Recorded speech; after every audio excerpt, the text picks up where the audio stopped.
Hey guys, tonight we're going to take a long, unhurried ride, along one of the most remarkable roads of the ancient world, the Persian Royal Road. Imagine it as the empire's central nervous system, stretching over 1,000 miles across mountains, rivers, and plains, carrying messages faster than most people of the time thought possible.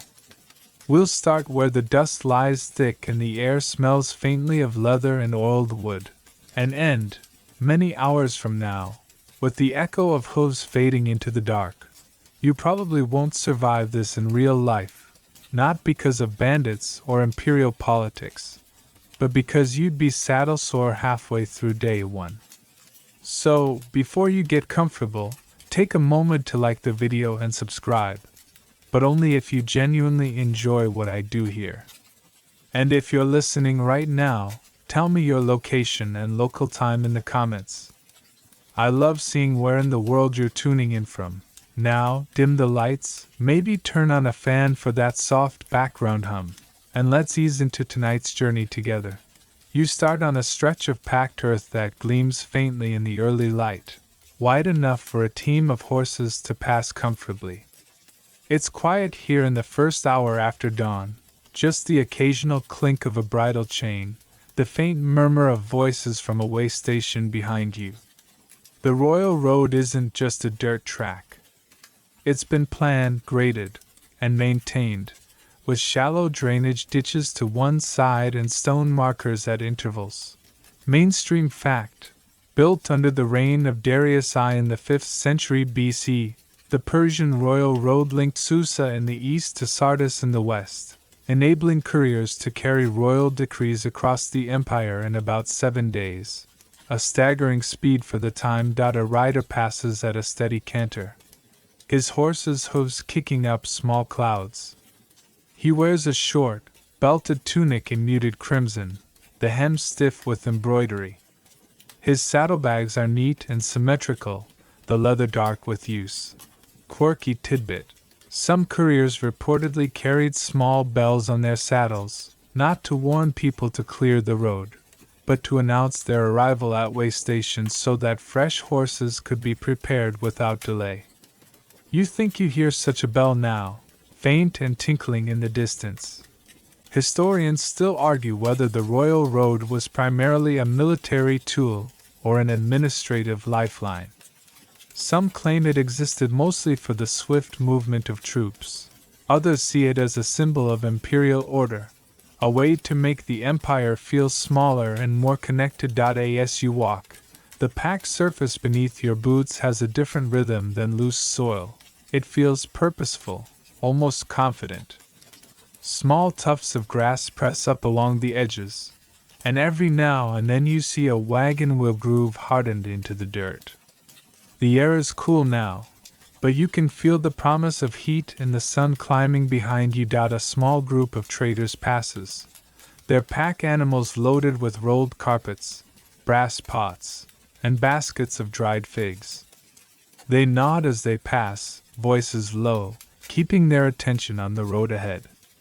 You fall back into step, the long line of the highway stretching forward until it disappears into the morning haze. The faint jingle you heard before grows louder, a silvery rhythm mixing with the soft thud of hooves. A rider comes into view from the bend ahead, a royal courier, and not just any rider. His horse is a tall, lean chestnut, foam gathering at the bit from the distance already covered. The man sits upright, eyes forward, the air around him charged with that quiet urgency of someone entrusted with words that can shift an empire. As he approaches, you notice the simple practicality of his gear. His short riding boots are dusty but well-oiled, his tunic pulled close with a leather belt, and a scroll case is slung diagonally across his back. It's capped in bronze, the metal catching a quick flash of morning light.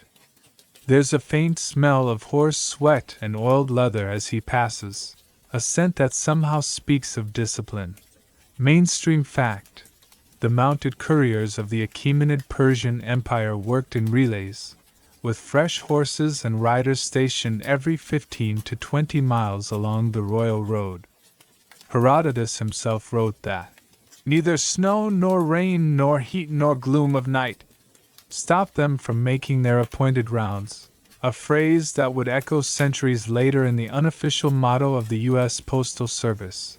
Quirky tidbit: some of these couriers were known to keep small talismans tied into their belts, little carved animals or coins with holes drilled through, believing they brought speed or good fortune to the ride. You catch a glimpse of something similar at this rider's hip, a bead of green stones swinging gently with the horse's gait. Historians still argue whether the relay riders traveled alone for speed, or if some rode in pairs for safety against opportunistic thieves. The empire had patrols along the road, but a single rider with urgent messages could be a tempting target. From where you stand, you can still hear the steady cadence of his horse's hooves even after the rider is gone. In the other direction, another figure appears, this one leading a foam-flecked bay into the shade of a small grove. You realize it's the next courier in the chain, waiting, relaxed but ready. He has already loosened the bay's girth to let the animal breathe, the saddle waiting on a nearby stand. You watch as the first rider arrives. There's no chatter, no wasted movement. The scroll case is handed over, a brief nod exchanged, and the fresh horse is mounted. In seconds, the new courier is a blur against the brightening horizon. The air feels different after they pass, like you've just seen the Empire's heartbeat, silent but steady, pumping orders, news, and maybe secrets from one side of the known world to the other. Somewhere down the road, a donkey brays. You smile at the reminder that while the couriers may be the sleek arteries of the Empire, there are still slower, humbler veins, pack animals and wandering traders, bringing the everyday life of the Empire along the same path. And as the sound of hooves fades once more, you keep walking west, toward a road that feels less like dirt and more like destiny. The day stretches ahead as you trace the arc of the royal road's most famous span, its full reach from Susa to Sardis. It's not just a straight shot. It bends with the land, weaving through fertile valleys, threading between low hills, and skirting mountains like a ribbon laid by a careful, unseen hand. You pause near a milestone, literally a shaped stone driven into the earth. The inscription is in Old Persian, but you've heard enough translations to know it marks distance from Susa. The letters are clean and precise, cut deep so that rain and wind will not quickly wear them away. A faint gilded flourish, more for imperial pride than for function, still clings in the grooves. Mainstream fact: Susa, the eastern terminus, sat near the heart of the Persian Empire, while Sardis marked its far western reach in Asia Minor. The road between them measured roughly 1,700 miles, but thanks to the relay system, royal couriers could cover it in about a week, a pace unmatched in much of the ancient world. Quirky tidbit: some travelers noted that sections of the road were shaded by deliberately planted trees, not only to offer comfort but to help keep the packed earth from breaking apart under sun and wind. Imagine that, an ancient form of landscaping with imperial efficiency in mind. Historians still argue whether the road was entirely purpose-built by the Persians, or whether Darius I simply improved and linked older regional paths into one grand artery. Some evidence suggests that much of the eastern stretch may have been in use for centuries before the Achaemenids arrived, worn by the feet of traders and armies alike. As you walk, the countryside changes subtly. In the east, you might have seen date palms and mud brick villages. Here, the land rolls more, the soil deep and dark, dotted with wheat fields. Farmers glance up from their work as you pass, giving a nod before returning to their slow, methodical harvesting. Ahead, you hear the chatter of another relay point, though this one is also a market stop. The smell hits first, flatbread baking on a clay griddle, fresh figs split open to the sun, and somewhere a hint of roasted lamb. Couriers here pass through quickly, but merchants linger, setting out copperware and woven baskets. You buy a handful of pistachios from a woman in a long, pale blue robe, the shells warm from sitting in the sun. The road itself has a sound, low, steady, and almost muffled, under the tread of sandaled feet and hoofbeats. The mix of traffic here is proof of its success. Imperial riders, traders from Anatolia, a small group of Greek mercenaries walking in formation, their bronze helmets catching sharp glints of light.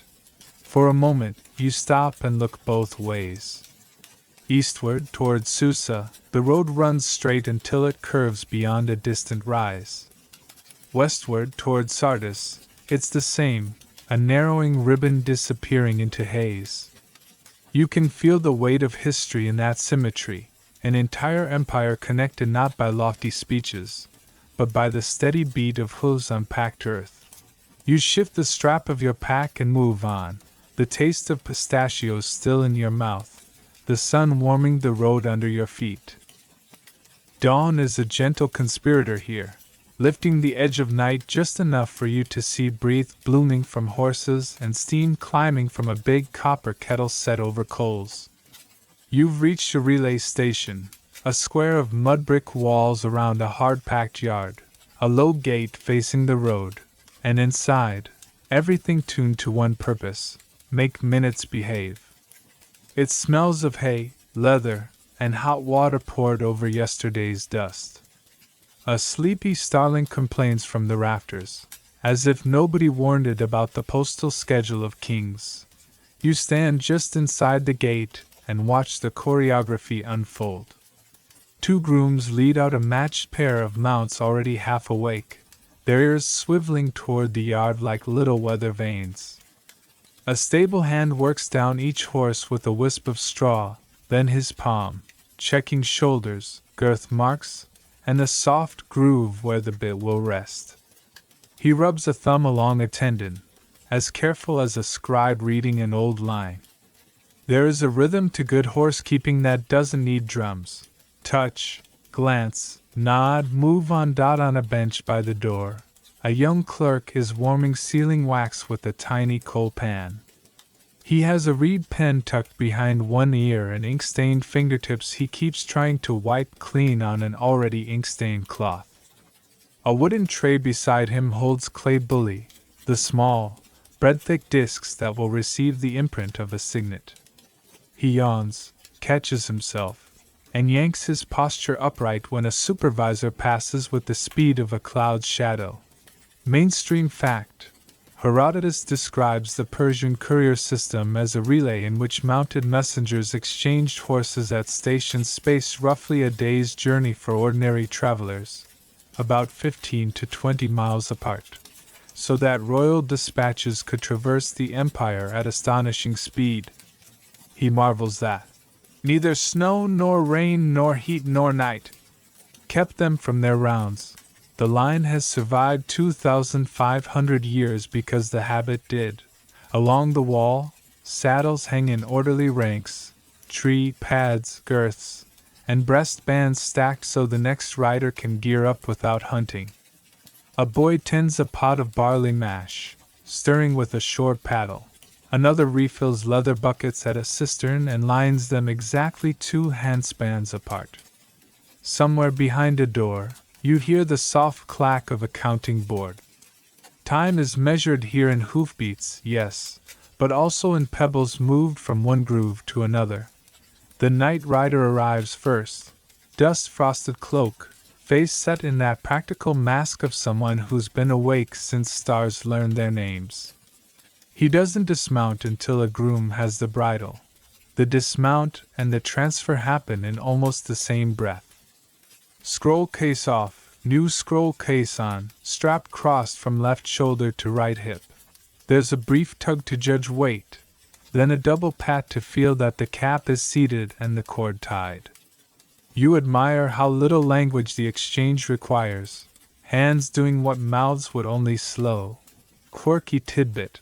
On some stretches, stable crews burned a pinch of juniper or mastic resin and wafted the smoke over fresh mounts, swearing it kept flies down and cleared bad wind from the yard. You watch a groom swing a little bronze censer in two lazy arcs under a bay's chest, and the horse blinks as if acknowledging the old charm. A blue bead is tied at the gate latch, too, perhaps against the evil eye, perhaps because somebody's grandmother insisted. Paper? Asks the clerk, though he means clay. Habits of speech trail technologies for years. The supervisor nods, and the clerk presses a signet into wet bulla with the gentle authority of a baker closing a loaf. He blows once to set the sheen, then threads the seal cord through a drilled reed that keeps it from kinking. Another tray holds thin wooden slats, smooth as river stones, for shorter notes. A set of knotted strings lies coiled like a sleeping snake, the knots spaced with fussy precision. For the man who can't read but can count, you think, admiring the postal system's refusal to let illiteracy be a speed bump. Historians still argue whether the whole system, stables, inns, clerks, guards, was purpose-built under Darius I or whether much of it formalized older caravanserai networks, stitching local paths into imperial arteries. The archaeology hints at both. Uniform seals and standardized measures here, regionally flavored in yards and reused fortlets there. Whatever its parentage, what you see at dawn is an organism, not a diagram. The fresh rider steps out, a compact man with patience folded into every movement. His mount is a dapple gray with that bright, slightly offended look horses wear when someone interrupts a good dream. The groom offers the bit. The gray tastes it, decides it's respectable, and lowers his head just enough. The rider's foot finds the stirrup like a friend's hand in a crowd. The saddle creaks. The gray steps once, twice, already leaving. The clerk calls, "Wax!" and a second layer is thumbed over the bulla's face for the road. The gate swings wide. Hooves hammer, then recede, carrying a king's voice westward at a speed ordinary feet can only imagine. Joke one comes courtesy of the boy at the mashed pot, who glances at your travel-worn sandals and says, "If you wait an hour, I can shoe those too." You inform him they're the ultralight model. He nods gravely, as if logging the spec for future procurement. The night rider who arrived is not dismissed. He leads his spent horse to a trough, loosens the girth 2 holes, and pours water over a cloth to wipe the salt-crusted cheek pieces. A groom offers barley in a shallow pan. The horse blows once, then eats with the intensity of a poet finding the right word. The rider finally allows himself a cup of something hot.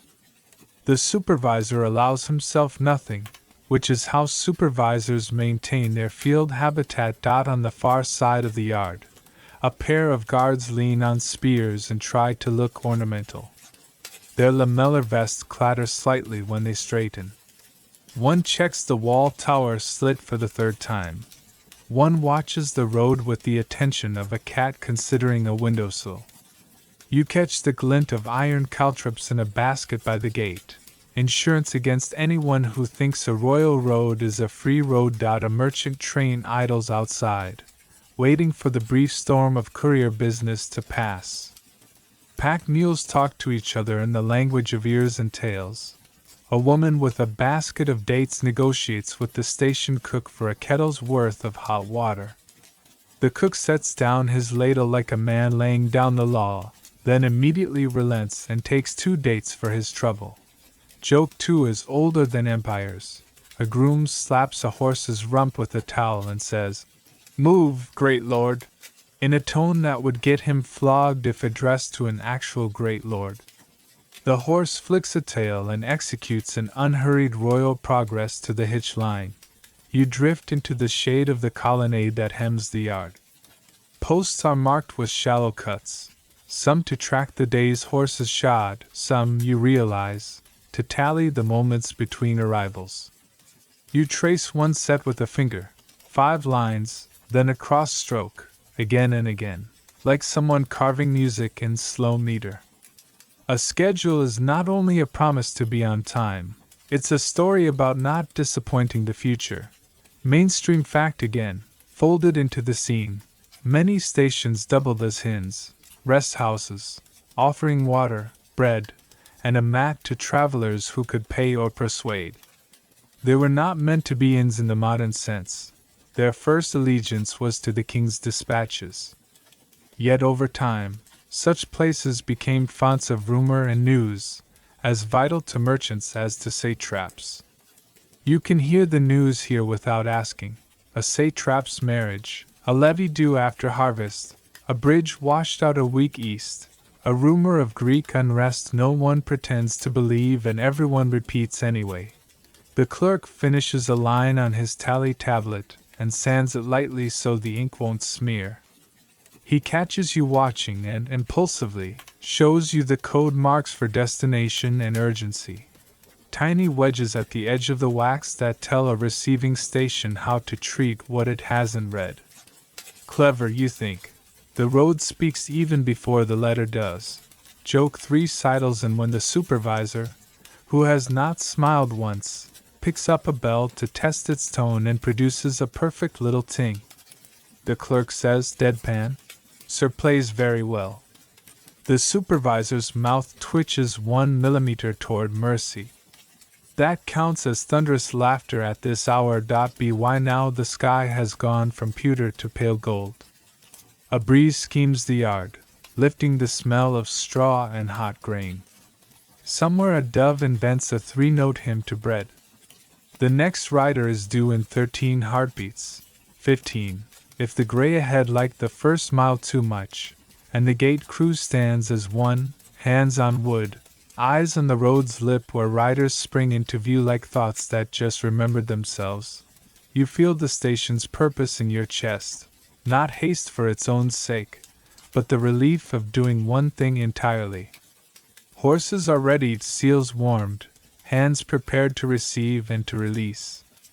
This is what empire looks like close up, not golden proclamations, but a yard that runs on seconds and tea and the obsessive tenderness of people who know that speed is a kind of kindness. The bell tings again, once, twice, not for ceremony but for alignment. Hoofbeats rollin', new dust curls up, and the morning opens like a gate. You drift back onto the road after the relay, eyes tuned now to details you might have missed an hour ago. Once you know what to look for, the couriers are easier to spot, less because of flashy finery and more because of an understated grammar of gear. You hear one before you see him, leather creaking in a quick, practiced rhythm, the tiny rattle of a bronze cap against the case. He comes on at a collected canter, the horse's neck low, the rider's weight poised forward as if he's perpetually at the first sentence of a much larger story. The rider slows as he nears you, and the road's little gallery of insignia reveals itself. His tunic is a sober, practical brown, but along the hem run narrow bands of dark blue stitchwork, tiny squares and chevrons that repeat like a quiet chorus. Over the tunic, he wears a short-sleeved riding cloak, the candies, cut so he can throw an arm free without fighting fabric. The cloak is fastened with a simple pin, but the pin's head bears a shallow stamped rosette. Not ostentation, identification. Mainstream fact. Persians of the Achaemenid court favored long trousers, soft boots, and the candies cloak for riding, and reliefs from Persepolis show attendants and officials with patterned hems, rosettes, and strap decorations that seem to signal rank or role. Greek writers called the king's mounted messengers angeroi, and clay tablets from Persepolis record rations and passes for messenger personnel, suggesting a formally recognized service rather than ad hoc riders. You step aside and obligingly, he walks his horse a few paces. Up close, you catch the other tells. The scroll case, bronze-capped at both ends, has two narrow leather straps crossing the rider's chest, stitched with a repeat of those same rosettes in dyed thread. A narrow cord, dyed a deep indigo, winds around the case and ties off under the cap. The indigo looks almost black in the shade, but in the sun it flashes like a night river. Quirky tidbit: at some stations, they dye the sealing cords in different colors to denote urgency. Indigo for routine, madder red for do not dawdle, and a rare saffron thread for the satrap's breakfast just became your problem. Whether this is empire-wide policy or a station keeper's personal flair seems to depend on how bossy the station keeper is.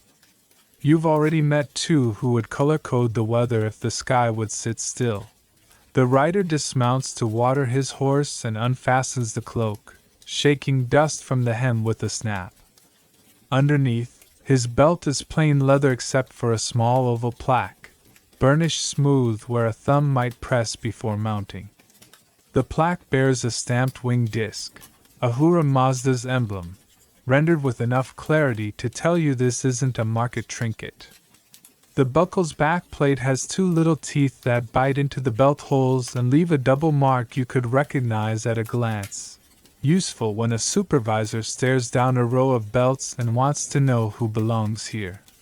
Historians still argue whether couriers wore a standardized uniform across the empire, or whether insignia were a mix of imperial tokens, seals, plaques, stamped cords, layered onto local clothing. The archaeology is a chorus of hints rather than a solo. Rosettes and wing discs appear often in official settings, but textiles rarely survive to tell you whether blue hems were a rule or just a fashion that traveled well. Reliefs show patterned garments and specialized caps. Tablets list messengers. Between stone and clay, the exact cut of a courier's sleeve remains coy. You watch the rider uncap the scroll case just enough to check the wax seal. No crack, no smudge, the signet's impression still clean as a new coin. He breathes out once, reseats the cap with a small twist, and ties the cord again with a double tuck that would survive a thunderstorm and a cranky horse. Then he touches the belt plaque with his thumb, barely, like a sailor touching a mast before stepping on deck. Habit, superstition, or a momentary handshake with the job? You've learned not to ask. Some things answer better in silence. A second courier comes up from behind. Same steady seat, different accents of dress. His candies is a darker brown, and his boots run higher, bound with crisscross straps. Instead of a belt plaque, he wears a small signet on a cord at his throat, the bezel pressed with a personal device. Two confronted lions in a circle. It's the signature he'll set into a wet bulla at the next station, a promise that the hands and the seal agree. Joke one ambles in from the far side of the road where a station groom mutters. You can always tell the rookies, their hems are too clean. He thumbs toward your sandals. No offense. You lift a foot and dust obediently cascades like you planned it. The first courier remounts. As he swings into the saddle, you notice a narrow leather thong tied to the right stirrup strap, tucked neatly along the fender. If cut and pulled, it frees a loop that can lash the scroll case to the saddle in a blink, a hands-free trick for bad ground or bad intentions. The horse knows the routine. As the rider settles, it steps forward before the leg even closes, the way a seasoned dancer anticipates the downbeat. Mainstream fact, tucked into the leatherwork. The Royal Road's speed depended as much on standardized technique as on animals and miles.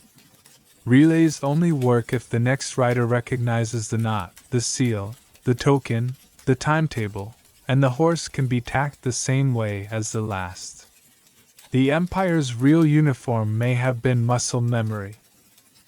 A little to your right, a clerk lays out seal cords across a board scratched with shallow grooves, each groove the width of a thumb, the length of a span. The cords are measured, cut, and knotted in sets. He rubs his fingertips with a pinch of fine ash to keep them dry in the heat, then winds finished cords on a peg. Beside him, a basket holds small clay discs still damp, blank faces waiting for a cygnet's authority. The scent of warm clay mixes with horse sweat and sun in a way that will live in your head long after the road is behind you. Quirky tidbit again. Some clerks rub their signet rings with a dab of sesame oil before pressing them into clay, claiming it keeps the impression crisp and prevents sticking. One overzealous clerk once scented his oil with cardamom. His station smelled like dessert for a week, and every dog in 3 villages followed his paperwork. The second courier pauses to adjust his cap, a soft felt piece folded to a point and tied at the back.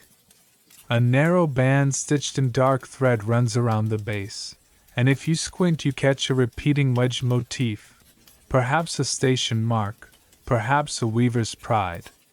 He tucks a reed tally under his belt, a thin slat in size with a few characters that will be slid into the station's bundle at the next stop. The reed is humble, but the tally travels faster than half the people in the empire. Historians still argue whether color held formal meaning. Did indigo trim denote courier status? Or did blue simply travel well in the dye pots of certain regions?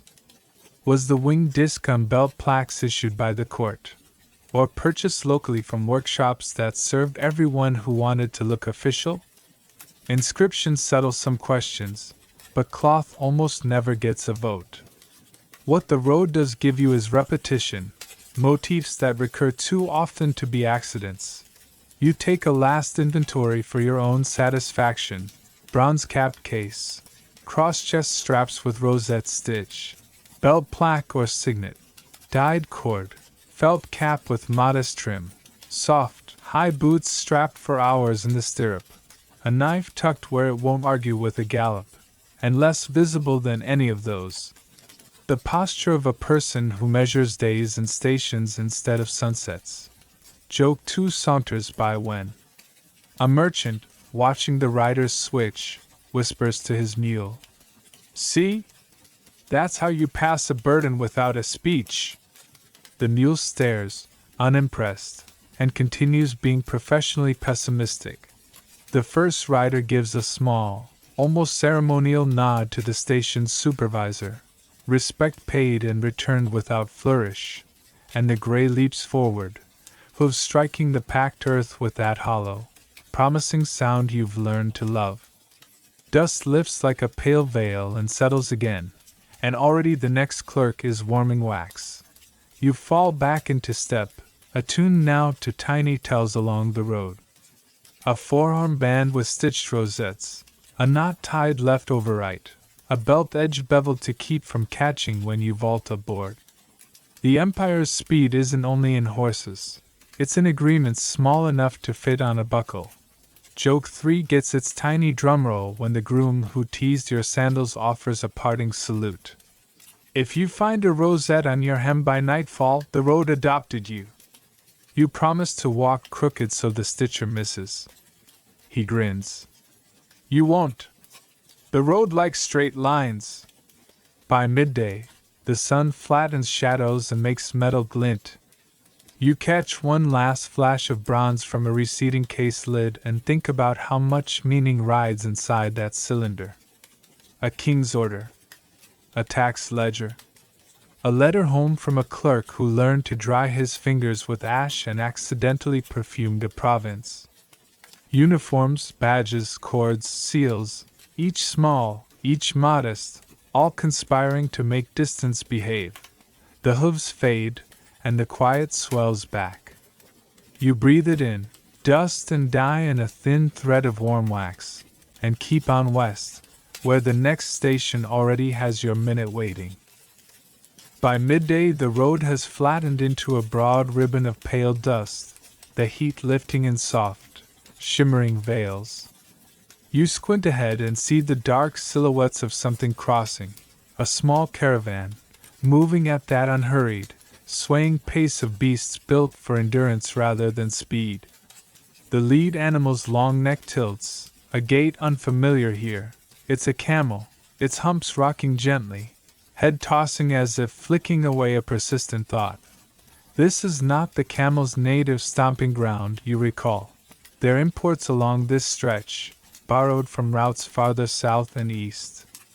But merchants have long memories and longer supply lines, and the Royal Road, for all its royal couriers, is still a marketplace on legs. Mainstream fact: the Royal Road didn't belong solely to the king's messengers.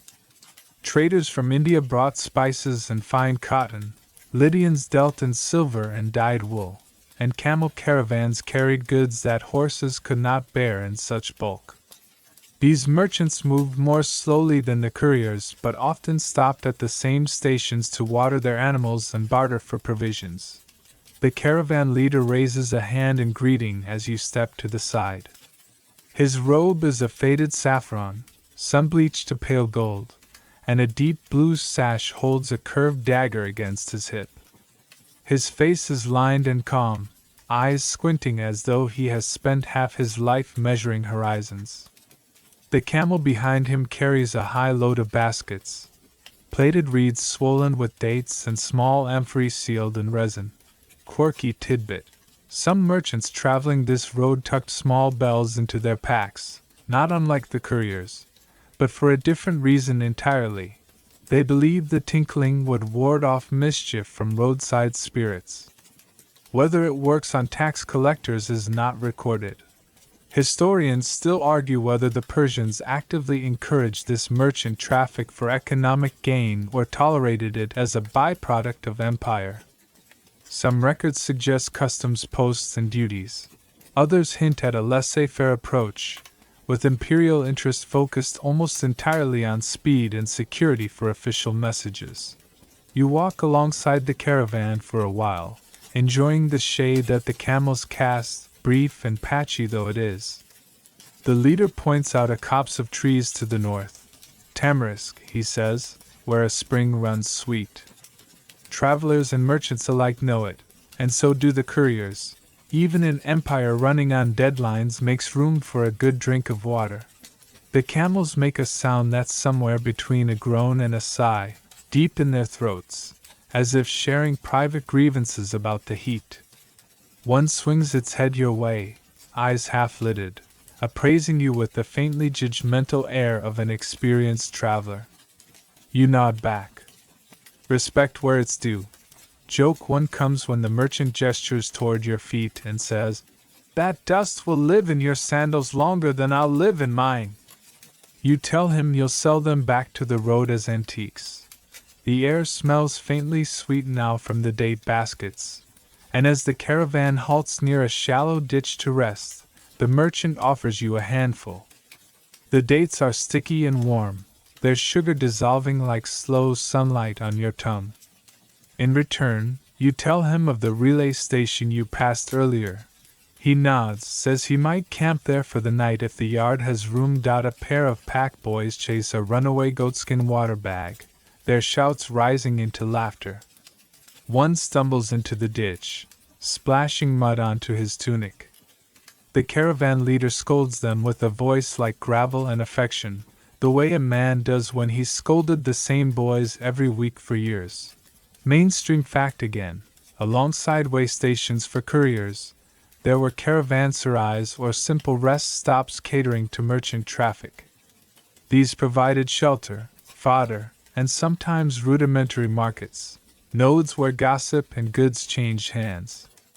In some places, the courier station and merchant inn were neighbors, creating a strange harmony between the empire's fastest riders and its slowest caravans. Quirky tidbit again: one stretch of the Royal Road was rumored to have a singing stone that produced a hollow hum when struck, and merchants supposedly tapped it for luck. You pass no such stone today, but you do notice the rhythmic clink of amphorae in the baskets, a reminder that some sounds become talismans simply by repetition. Joke 2 drifts from one of the pack boys, who squints up at you and says, "If you walk all the way to Sardis, you'll be thinner than my camel." You pretend to weigh yourself in your hands, then shrug like you've already accepted the wager. When the caravan turns off toward the tamarisk spring, you continue alone. The heat presses now, but ahead you see a shimmer that isn't just air. It's the pale stone arch of a small bridge over a trickle of water. Horses and camels alike leave their marks in the mud at its banks. The bridge is wide enough for two to pass, and you pause in the middle to look down at the thin, glittering ribbon below. It's barely moving, but its presence makes the air here a shade cooler. Joke 3 emerges in your own mind. You wonder if this little bridge counts as part of the royal road's infrastructure, or if it's just the work of some ambitious local who wanted to keep his sandals dry. Either way, you're grateful for it. On the far side, the road lifts again, curving gently toward the next low ridge. A hawk circles in the distance, riding the thermals. The sound of the caravan fades behind you, replaced once more by the steady hush of wind over dust and the faint, unhurried beat of your own steps. You keep moving west, where the road promises more hooves, more stories, and maybe, if you're lucky, another handful of dates. By the time you crest the next low ridge, the air carries a faint metallic tang. It's not the smell of rain, too dry for that, but of hammered bronze and the faint sting of fresh forged iron. Nestled in the shallow bowl beyond is a village that seems to lean right up against the royal road, as if it wanted to overhear every conversation and see every passing face. You descend into the bowl and hear it clearly now, the rhythmic ping of a hammer striking metal on anvil. A smith's shop sits with its wide doors open to the road, so that the sound carries far and the breeze can sweep away the heat. Inside, a man with arms like oiled rope turns a glowing strip of iron with long tongs, folding it over itself before pressing it flat again. Sparks leap like fireflies startled from sleep. Mainstream fact: the maintenance of the royal road required not just relay stations but local artisans, smiths to shoe horses, repair wheel rims, and mend metal fittings for carts and saddles. Such workshops often clustered near stations so they could serve both couriers and civilian travelers without delay. The smith's apprentice, a lanky youth with a hairline burn on his forearm, hurries to and fro with a bucket of water, quenching the hot iron until it hisses and steams. The smell is sharp, almost like wet stone. He sets the cooling piece on a low bench, and without missing a beat, grabs a small hammer to tap a loose rivet on a leather strap. It's an efficient dance, metal and hide handled in the same breath. Quirky tidbit: in some regions, smiths along the royal road were paid partly in kind, sacks of grain, skins of wine, even cured fish, since couriers themselves rarely carried coins. One old record mentions a smith in Cappadocia who was paid annually with a new foal, and the promise of gossip from every station eastward. Historians still argue whether the Persian state officially licensed these roadside smiths or simply allowed them to operate freely so long as they served imperial needs first. Some point to seals and official tokens found in smithing debris. Others suggest these could just as easily be lost items from passing travelers. You linger in the shade of the doorway, enjoying the oven-like warmth in contrast to the wind outside. The smith glances up and nods in that way of men who work with both hands and don't waste words. His apprentice offers you a seat on an upturned bucket. Joke 1 arrives as the apprentice gestures at your sandals and says, "Those could use iron soles if you plan to see Sardis." You tell him iron would be too heavy for your delicate gait. He laughs like someone who's never been accused of delicacy in his life. Outside, a group of women pass carrying baskets of green herbs, cilantro, mint, and a few you don't recognize. The scent follows them like a cool shadow. They call a greeting to the smith, who raises his hammer in reply without pausing the beat. Mainstream fact again: Certain villages along the royal road specialized in supplying fresh goods to travelers: herbs, bread, cheese, and dried fruits. Because the constant flow of people created a market that didn't depend entirely on harvest cycles. In turn, these provisions kept both merchants and couriers fed without slowing their pace. The apprentice returns with a jug of water and a shallow clay cup. You drink slowly, the cool liquid washing away the taste of dust. A breeze stirs, carrying with it the faint, almost sweet smell of manure from the corral just past the smithy, a reminder that horses, too, have their own vital infrastructure. Quirky tidbit again. Some horse corrals along the road were painted in wide stripes of lime wash and ochre, supposedly to deter flies. Whether it worked or not, the painted fences made for a bright landmark in the landscape, visible long before you reached the village. Joke 2 unfolds when a passing cart rattles over a pothole, jolting its driver so hard that he mutters, "Even the king's road gets tired." The smith, without missing his rhythm, says, "That's why we're here, so the road can have new shoes." You step back out into the sun, the smith's hammer fading behind you but the steady pulse of the road returning. A small flock of goats crosses ahead, their bells chiming irregularly, the lead goat pausing mid-road to give you the same appraising look you got from a camel earlier. Historians still argue whether the royal road's upkeep was centralized or left largely to local satraps. Some evidence points to annual inspections by royal officials. Others think it was more pragmatic, with villages repairing their stretch in exchange for imperial favor or reduced taxes. Joke 3 comes from your own observation as you step around the goats. "If these goats are in charge of maintenance, we're in trouble." They ignore you entirely, which is perhaps the most goat-like response possible. Past the village, the road straightens again, its pale line stretching into the heat shimmer. Behind you, the hammer's ping fades into memory, replaced by the low sigh of wind and the soft crush of your own footsteps. Ahead lies the next station, or market, or stranger with something to trade for a story. The next stretch of the royal road runs like a ruler laid across the land. No meander, no compromise, just a steady pale ribbon between wheat fields gone gold under the afternoon sun. The air hums faintly with heat, and somewhere in the grass a chorus of crickets keeps time.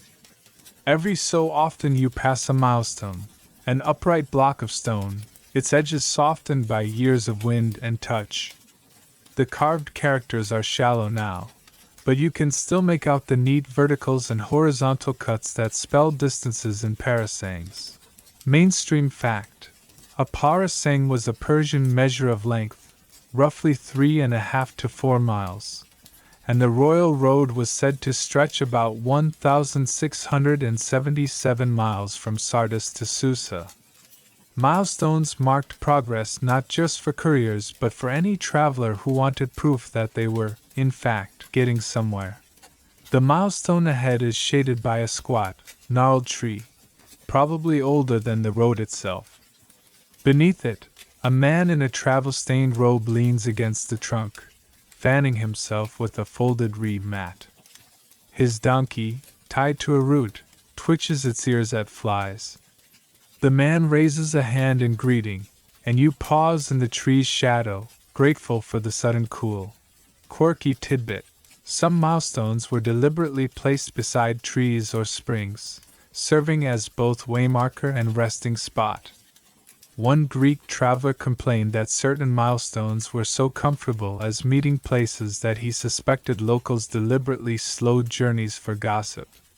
Historians still argue whether all milestones were part of the original Royal Road project under Darius I or if many were later additions by satraps eager to leave their mark. The uniformity of spacing suggests a planned system, but styles and inscriptions vary enough to keep scholars frowning into their inkpots. The man under the tree offers you a drink from a small clay jar. It's sour-sweet and faintly milky, Fermented mare's milk, he explains, traded from steppe riders. You take a polite sip and let the tang linger on your tongue. His donkey snorts as if in approval, or possibly protest. Joke one comes when the man eyes your sandals and says, "By the time you reach the next parasang, those will be soup." You tell him you'll serve them with herbs from the last village. You sit together in companionable quiet, watching a hawk circle high above the road. The man points toward the horizon, where a faint smudge of dust hints at approaching travelers. Merchants, he guesses. Or a courier riding light.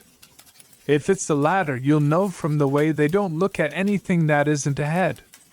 Mainstream fact again. Couriers often rode with eyes fixed forward to maximize their mount's pace and avoid distractions.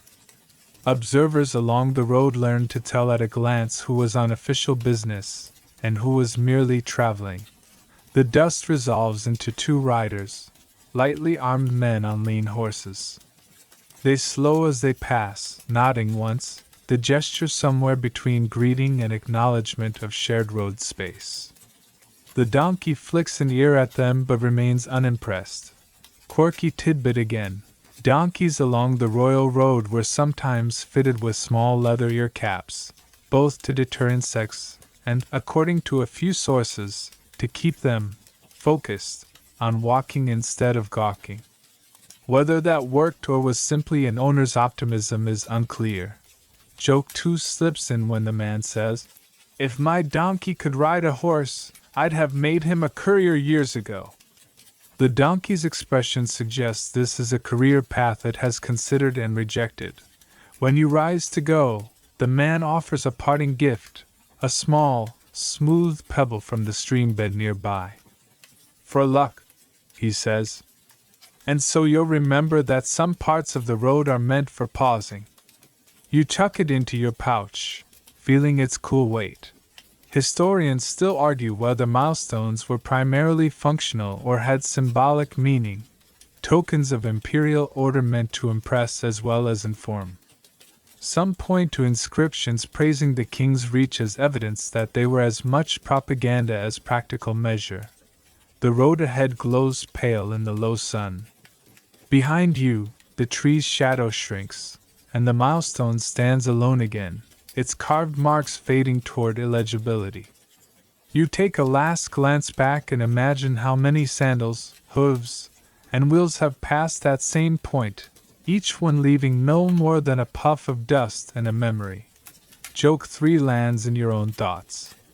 If milestones could talk, they'd just complain about how everyone leans on them. You smile at the idea and keep walking westward, your pace steady, the pebble in your pouch tapping softly like a second heartbeat. The next station looks quiet at first. No clatter of hooves, no hiss of quenching iron, just a cool room set back from the yard, its doorway draped with a reed mat that breathes in and out with the lightest breeze. You push it aside and step into a hush made of papyrus, clay, and concentration. This is where the road turns sound into marks and marks back into meaning. A small scriptorium nested inside an empire. A long table runs the length of the room. On it, wax tablets bound like little books, reed pens stacked in a clay tumbler, a shallow dish of soot-black ink shining like a tiny knight, and lined up like biscuits on a tray, damp clay bully waiting for a cygnet's bite. A scribe lifts his head at your arrival.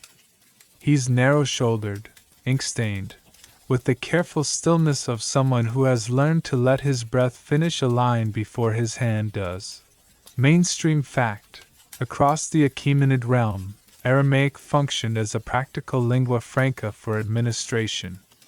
While royal monuments favored Old Persian cuneiform, often trilingual with Elamite and Babylonian, everyday letters and orders frequently went out in Imperial Aramaic, faster to write with ink and read, easier to copy, and legible to trained readers from Egypt to Anatolia. The scribe speaks first in Aramaic, then, seeing your blank look, slides into a measured Greek. and finally tries a few words of Lydian just to show off.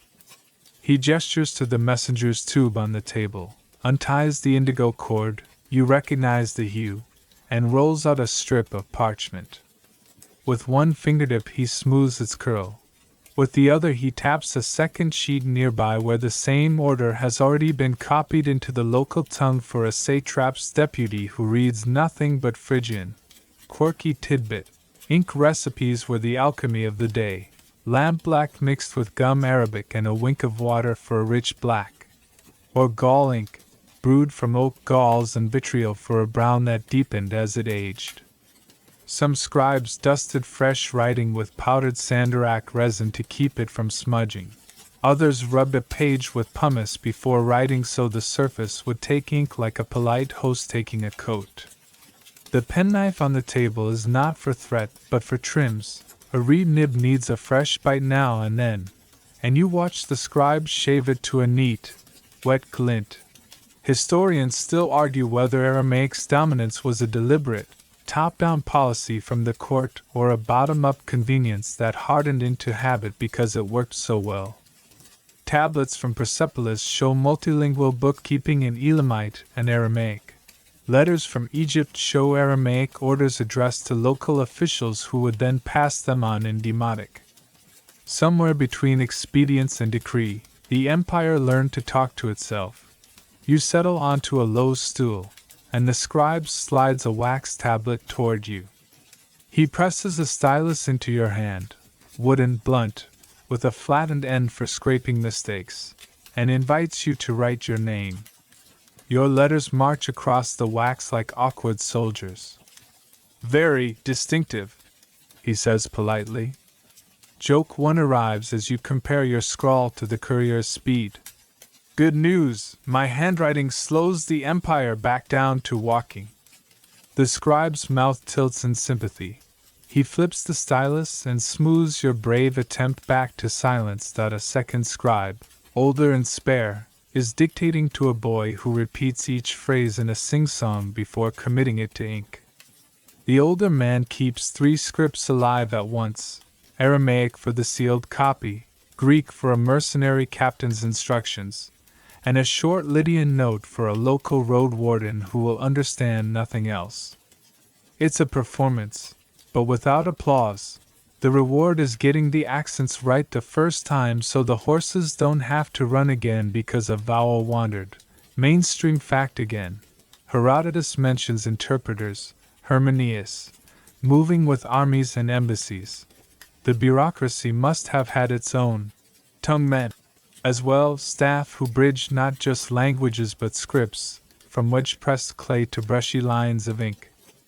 Aramaic's alphabetic script let clerks write swiftly on perishable materials. Cuneiform kept its dignities on stone and tablet where permanence mattered more than paste. I end the corner. A rack holds narrow wooden slats drilled at one end, pinox, threaded on a cord. Each bears a short, incised memo, a ration count, a warning about a washed-out bridge, a list of horses swapped at the last 2 stations. The scribe runs a fingertip over one, translating the shallow cuts into numbers out loud. His voice is soothing, and you realize how much administration is just counting in public so everyone can calm down. Quirky tidbit again. Some stations kept little jars of scented oil, not to perfume the room but to soften brittle cords before tying a seal. One clerk, the first scribe confides, favored cardamom. For a week, every outgoing packet smelled like a pastry. Dogs followed the post that month like it owed them money. The doormat lifts with a whisper of reed and a courier ducks in, dust haloing him like a saint of speed. He offers a sealed bulla.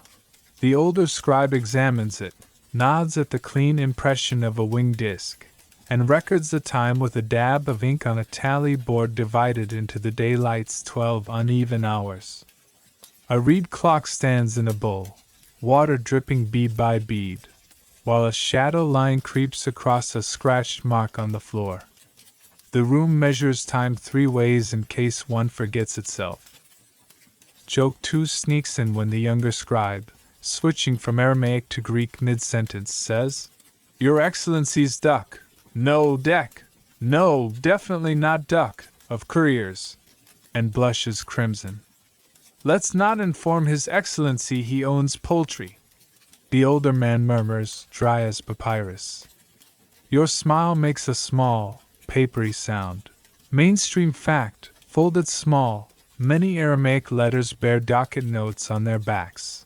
Little endorsements naming sender, date, and summary, so bundles could be sorted fast without untying seals. That habit turns today's filing into tomorrow's history. You can almost see future scholars reading the backs more than the fronts to map the road's pulse. The scribe's assistant brings out a tidy chest with pigeonholes. Into these go copies of outgoing orders, each tied with its color-coded cord. Indigo piles highest, routine as heartbeat.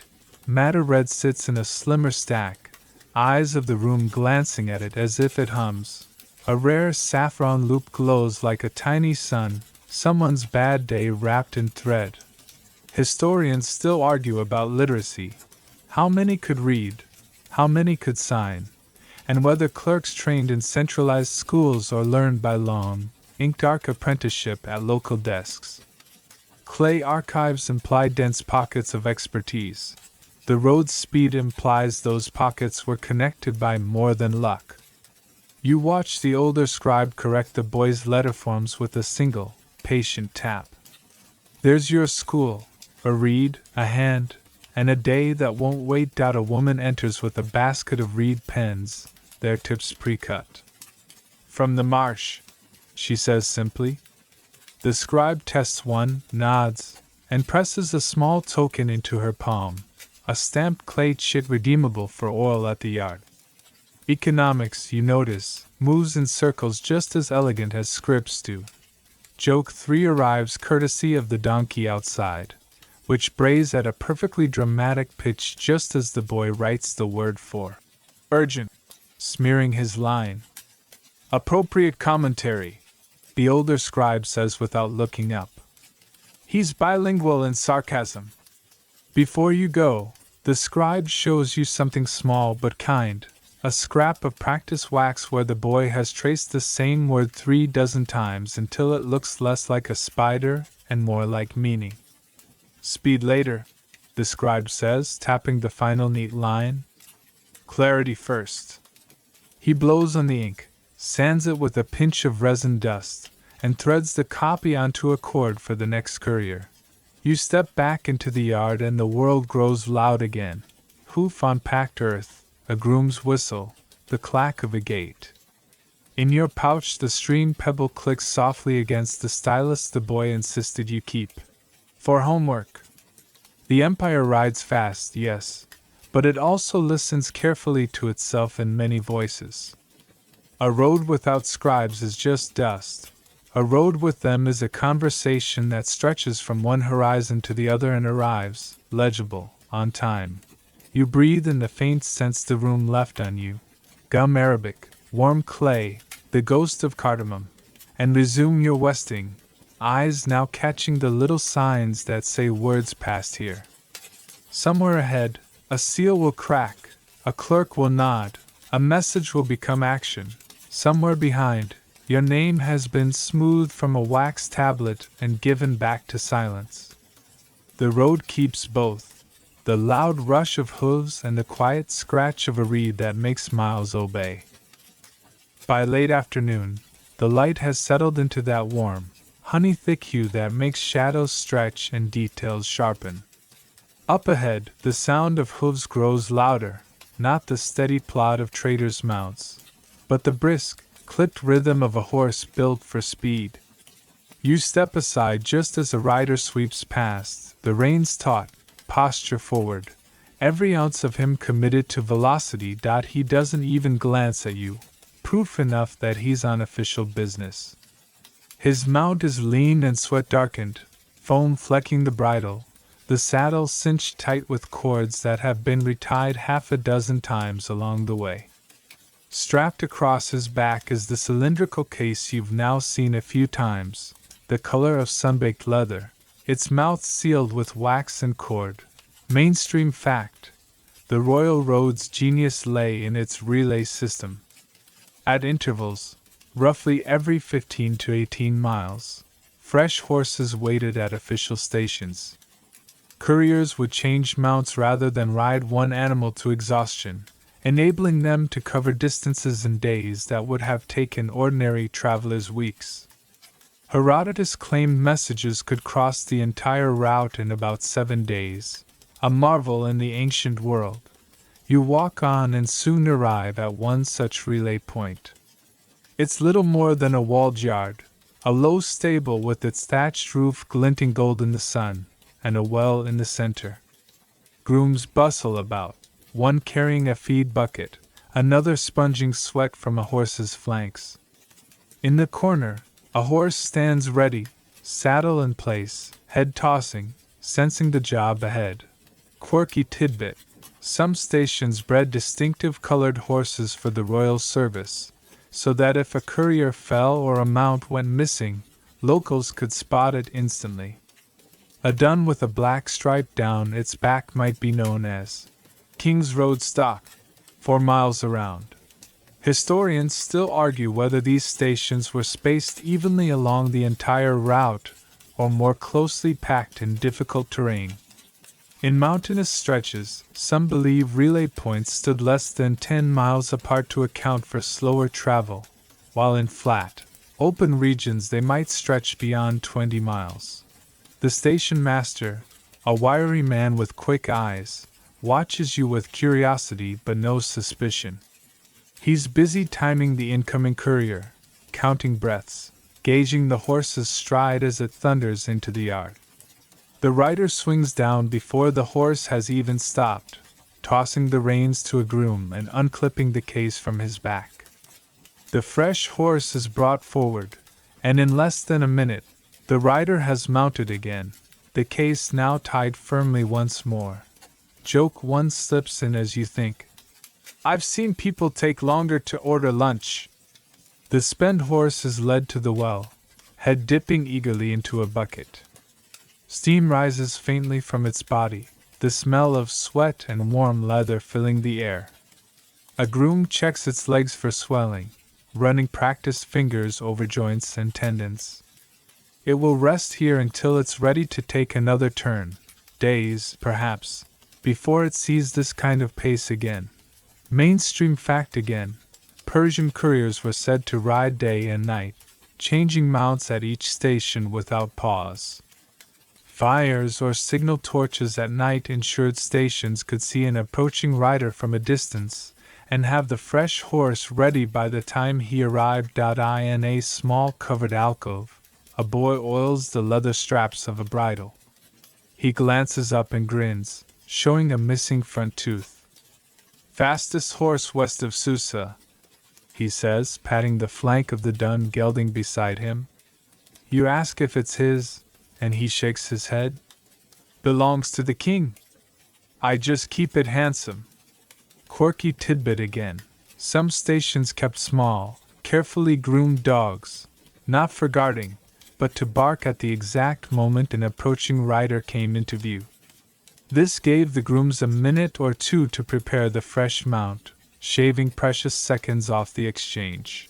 Joke 2 lands when the boy points at your feet and says, "You need a relay too. Maybe a second pair of sandals waiting every 10 miles. You tell him you'd settle for a chair at each milestone.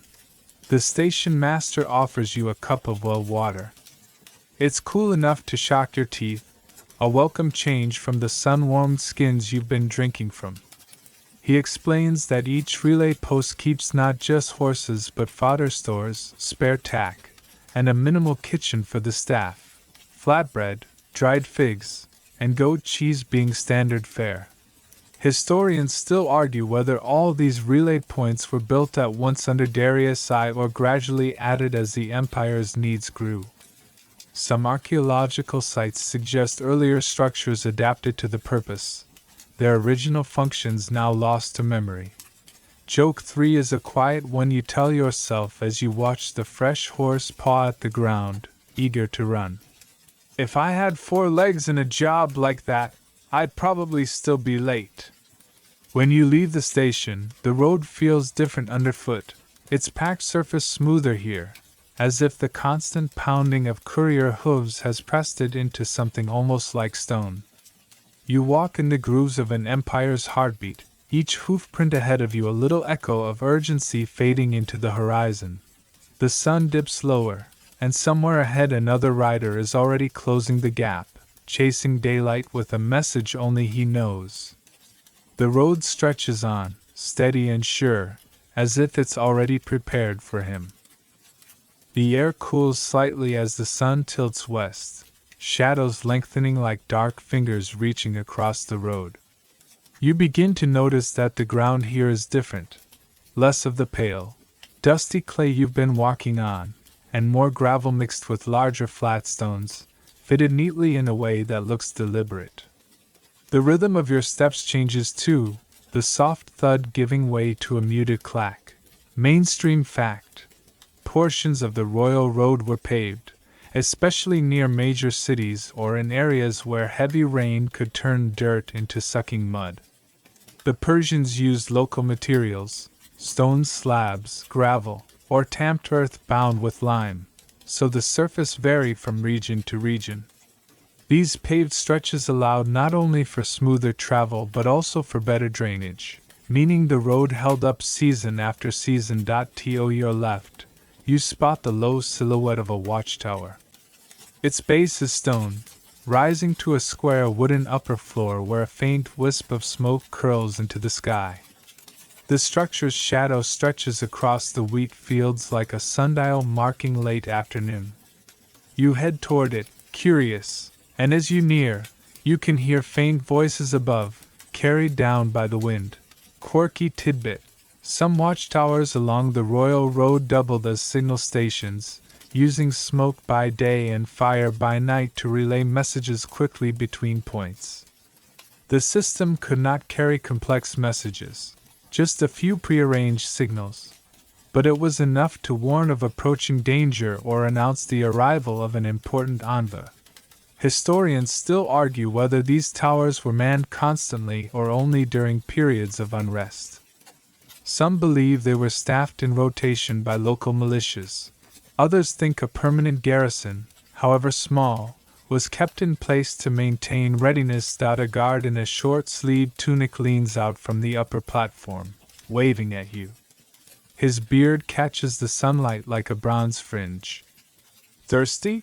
he calls down.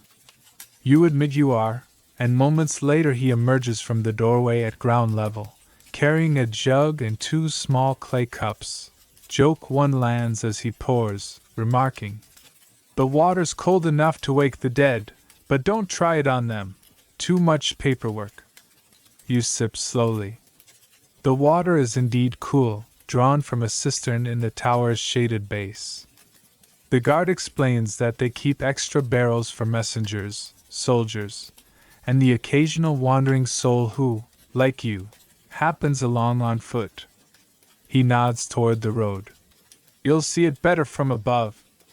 Inside the tower, the stone stairs are narrow and winding, cool in the dim light filtering from a slit window. At the top, the platform opens to the breeze, giving you a view that feels impossibly wide. The road runs straight as a spear point east and west, broken only by the occasional stand of trees or a dip where a stream cuts beneath it. In the far distance, a dust cloud marks the progress of another traveler, too small to tell if it's courier or caravan. Mainstream fact again: the Persian Empire was famously attentive to securing its roads. Patrols ensured that the routes remained safe from bandits, a necessity if the courier system was to function reliably.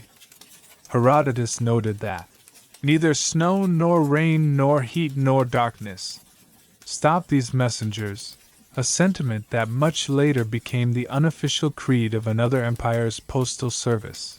From here, you can see small farmsteads set back from the road, their fields marked by low stone walls. The guard points to one and says the farmer there bakes bread for the garrison every 3rd day. Best barley loaves on the road, he claims. Quirky tidbit again.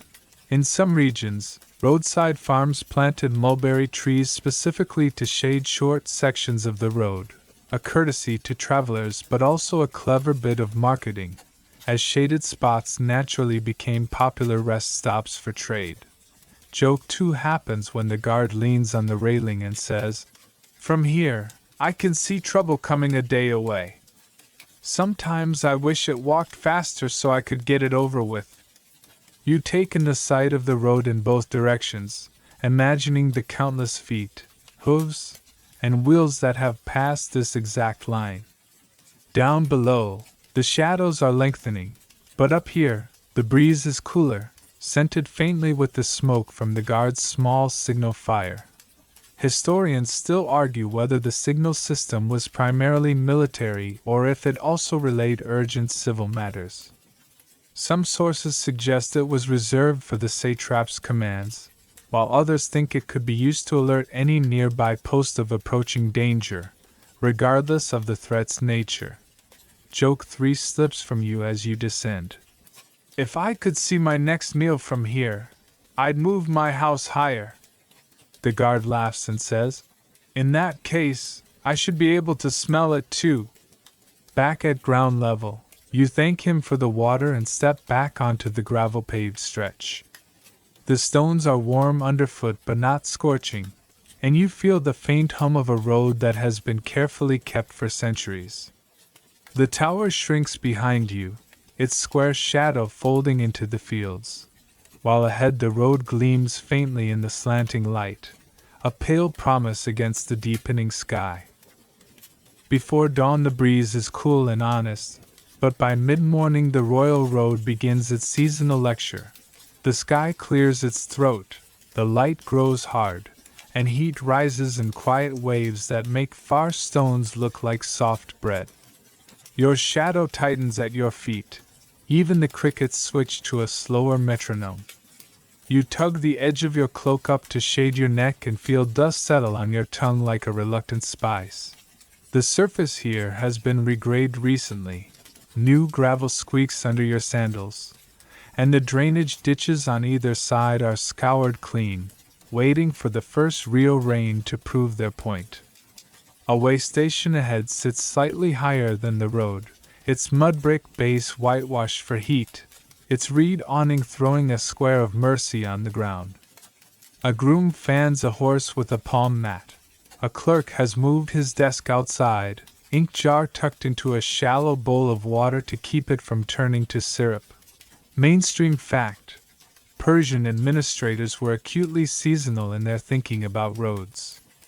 Relay stations kept fodder stocks that shifted with the calendar. Roofs were thatched thicker or plastered anew before winter. Culverts were cleared before the autumn rains. Travelers planned around the year's moods, crossing high passes before snows, choosing lower routes in spring floods, and carrying extra skins for summer stretches where wells ran treacherously shallow.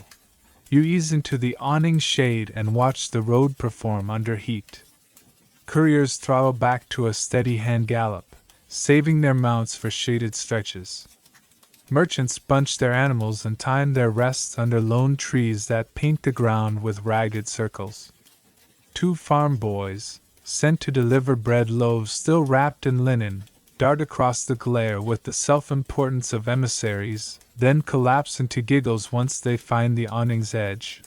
Quirky tidbit: along some sun-punishing spans, station keepers suspended wet reed mats at doorways and drew dry air through them with a hand fan or wind catch, shaving a few precious degrees from the heat, the evaporative coolers of their age.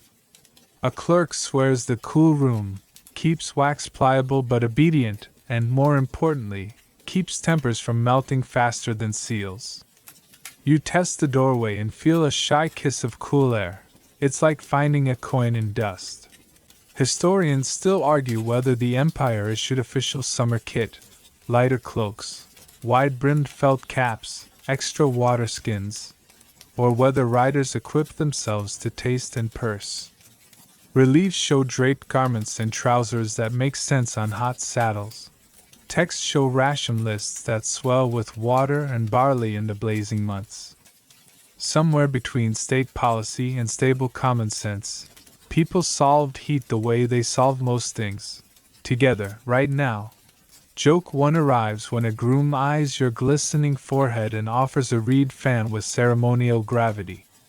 Royal instrument, he says. Issued by my aunt. You fan twice and declare her a visionary. He nods like a man who's been telling the court this for years. Heat has its own rituals, short steps, quiet breath, the discipline of shadow. So does rain, which ambushes you 3 days later with a theater crowd's suddenness. The sky folds itself gray, wine smells like stone, then the first drops smack dust into instant perfume. In minutes the road goes from pale to dark, a wet ribbon that shines like a new idea. The ditches wake up, channels knitting the slopes together and whisking the brown rush under small stone bridges. You step aside as a courier slashes past, water atomizing from the horse's hooves. Mainstream fact again, sections of the Royal Road incorporated culverts and causeways, short raised beds that lifted the surface above seasonal flood. In low country, sacrificial, branches of the road accepted overflow and were rebuilt after the wet. Station ledgers note men and days assigned to clearing silt. It was routine, not disaster, like sweeping but with more mud and louder opinions. You share an awning corner with a farmer's cart stuck to its axle. 4 bystanders advise simultaneously. 2 dig with boards. 1 quotes a proverb about mud respecting no plan. A guard from the last watchtower wades in, plants a plank, and rocks the wheel free with practiced hips. Everyone cheers like it's theater. Quirky tidbit again. Some stations kept baskets of flat river stones near sticky spots. Travelers set them like stepping tiles for carts and feet, then toss them back after crossing. A clerk calls them borrowed pebbles. You slip a smooth one in your pouch beside your earlier lucky stone. Temporary theft sanctioned by practicality. Joke 2 slides in when an old woman under the awning offers to read your future from the pattern of spatters on your cloak. You will continue to be rained on, she prophesies. You pay her in dates for such terrifying accuracy. Rain leaves as quickly as it arrived, and the world smells reset. Mint bruised underfoot, wet leather, the bright metal scent of clean air. The road glows a shade darker. Hooves leave tidy half-moons on the packed surface. You walk with your cloak slung to dry, and by afternoon your shadow regains its sharpness. Then winter taps your shoulder.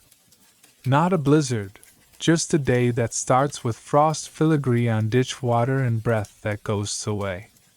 The wind steps out of the north and remembers names you don't want to hear. Ahead, the land lifts into a shoulder of hills, and the road humbles itself into a series of switchbacks where small stone cairns mark the line when snow tries to erase it. Mainstream fact once more, in the Zagros and Anatolian uplands, winter travel demanded timing and guts. The Persians placed stations closer in high country and kept stores of firewood and barley mash for beasts. Passages could be hedged with stacked stones or simple snow fences. When snows closed the height, messages deterred to lower passes or waited at a halfway winter house for a lull. Herodotus' praise about riding through darkness and snow wasn't empty flattery. It was a manifesto glued together by logistics. You stop at a stone hut built into the wind's blind side. Inside, a brazier glows like a small planet. 3 men and a woman share space with 2 shaggy horses blanketed in rough cloth. Steam rises from a pot of barley and onion. Someone stirs with the focus of a court musician. Your fingers sting as they move from cold to fire. You hold them over the brazier and feel the ache retreat like a disciplined army. Quirky tidbit yet again. Some winter huts kept extra felt caps with flaps long enough to tie under the jaw, a fashion that makes everyone look permanently skeptical. An attendant hands you one, and your ears forgive all past jokes instantly. He also offers a dab of rendered fat to rub into leather straps so they won't stiffen like stubborn opinions. Historians still argue whether winter closures were officially declared along the route or left to local judgment. A satrap's order might say, "Send by the lower road." But the man at the hut who knows which slope drifts and which stream crust holds is the one who really publishes the weather. Archives say policy. Soot-stained doorframes say practice. The climb is slow, and you learn snow's grammar. Listen for the hollow thunk that means crust over void. Follow the wind-carved ridges where drifts are thinner. Step where hooves stepped. Many legs make the path wiser. At a bend, a courier appears coming down, cheeks raw, eyes bright with the unearned happiness of someone moving toward warmth. He taps his chest where the scroll case strap crosses. "Still dry," he says. You salute his cap. Respect among the overchilled is brief but fervent.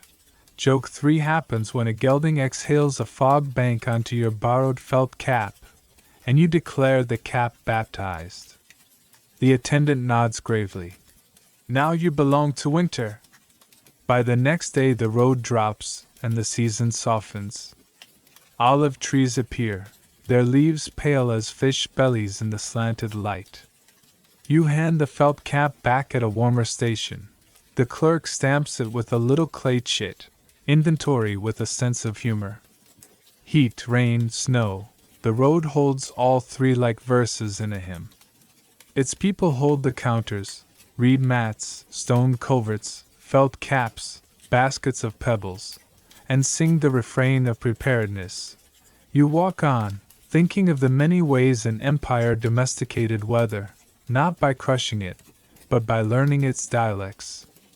Summer taught shade and patience. Rain taught channels and timing. Winter taught closeness and the art of lending hats. Your sandals tell their own seasonal saga, baked, rinsed, nearly frozen, and still arguing for a relay of their own. The sun goes down with a quiet, coppery sigh. A jackal calls somewhere beyond the ditch. A station dog answers in the key of civic responsibility. Torchlight flickers ahead where a yard is already arranging tomorrow's minutes. You tuck the new strewn pebble beside the old, two cool ovals clicking like a tiny abacus. Count the seasons, count the miles, count the jokes it takes to keep a road civil. When you lie down that night under a roof that crackles softly as it dries, the world smells of damp straw and banked embers. Outside, the ditch murmurs to itself, pleased with its day's work. Inside, a clerk warms wax between his palms, a groom turns a horse, and winter sits politely in the corner, hat off, waiting its turn again. The road today is flatter than a promise made at a tavern. Long, straight, and stretching toward a line of shimmering air that could be the horizon or just heat playing politics. Somewhere in that mirage, a dark shape wavers, and as you walk, it resolves into a slow-moving caravan, camels in single file, swaying like indecisive metronomes. Mainstream fact: while the Royal Road was designed for speed, its couriers and official riders covering hundreds of miles in days, it was also a crucial artery for commerce. Merchants, artisans, and even pilgrims used it to travel safely across the empire's vast interior. Camels, though slower than horses, carried heavier loads and could go longer without water, making them ideal for certain stretches, especially those skirting arid zones.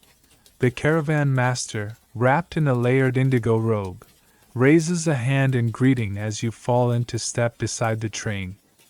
Each camel's pack is balanced with geometric precision, woven baskets on one side, clay amphory on the other, all secured with ropes knotted in ways that look like they've been handed down for generations. Quirky tidbit: Some merchants tied tiny bells to the lead camel's harness, not for decoration, but so the sound would set the walking rhythm for the animals behind.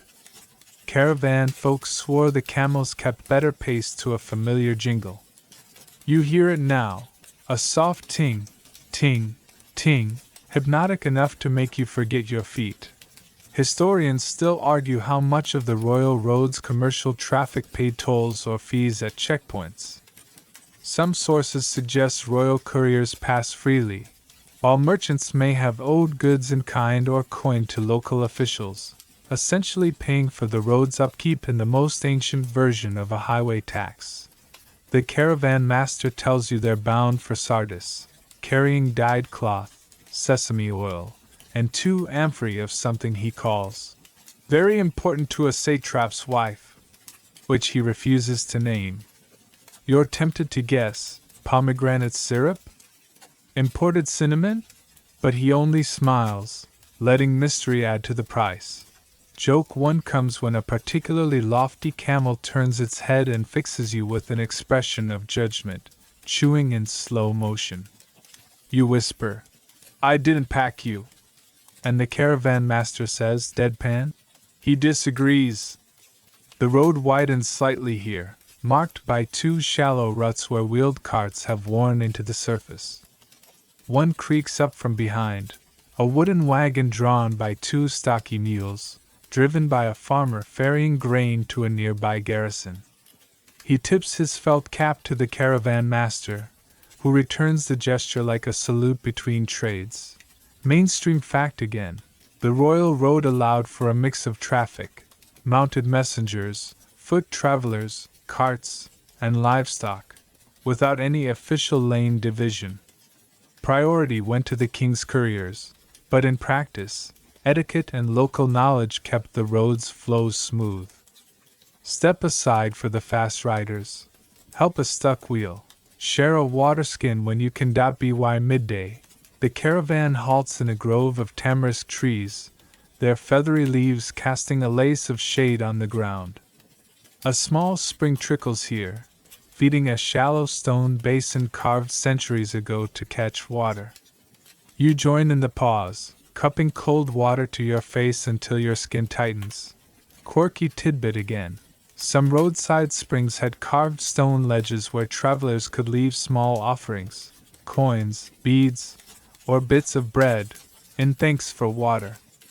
A superstition held that failing to give thanks might make the spring turn its back in drought years. You drop in a date from your pouch. The caravan master nods approval, as if you've passed a subtle test. Joke 2 is when one of the camels, after drinking deeply, decides to sit down in the middle of the road and refuses to move.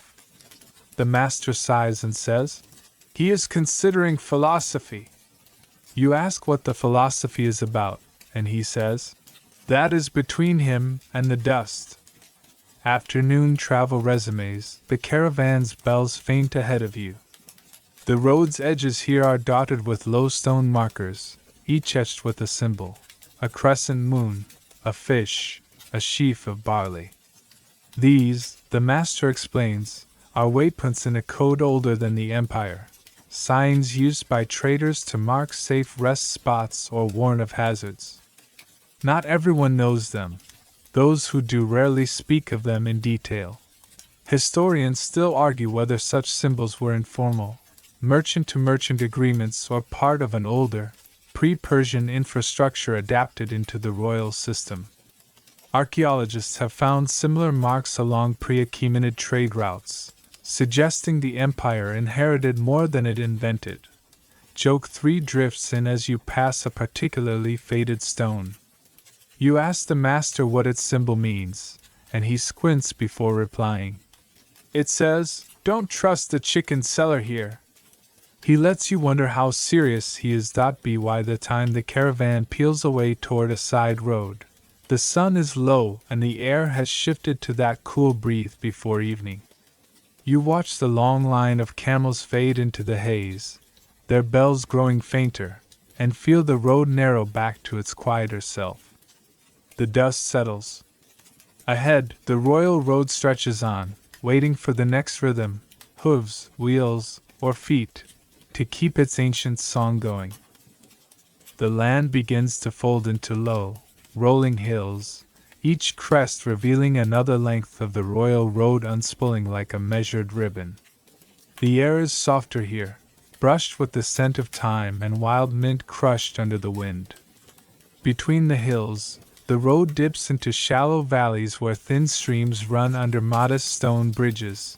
2 arches, hand-fitted blocks, no mortar, still holding after centuries of hooves, wheels, and sandals. Mainstream fact: the Persians engineered bridges on the royal road using local stone and wood, often employing dry masonry techniques, fitting stones so precisely that no mortar was needed. This allowed for flexibility in the structure, meaning it could withstand floods and small earthquakes better than rigid constructions. As you cross one such bridge, you hear the splash and chuckle of water beneath. A boy is fishing in the shade of the arch, his feet dangling in the stream, a wicker basket beside him already holding 2 small silver fish. He grins when he spots you and offers one, still wriggling.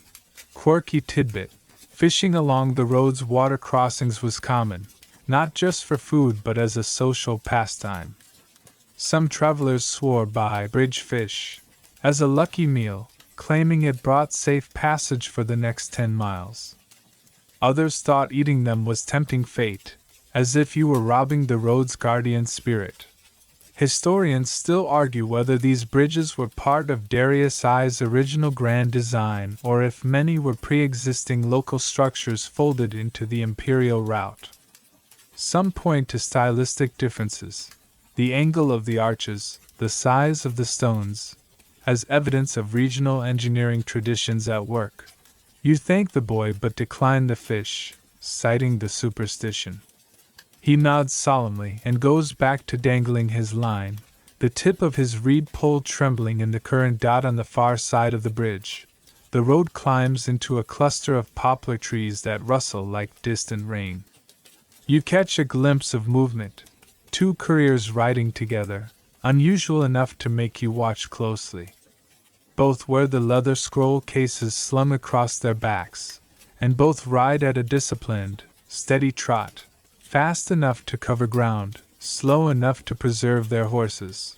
Mainstream fact again: couriers sometimes traveled in pairs when carrying particularly important or sensitive messages. This allowed for redundancy. If one rider or horse fell, the other could still deliver the message. Paired riders also helped deter bandits. Even a small show of numbers could be enough to dissuade trouble. As they pass, one gives you the briefest nod, the other focused entirely on the road ahead.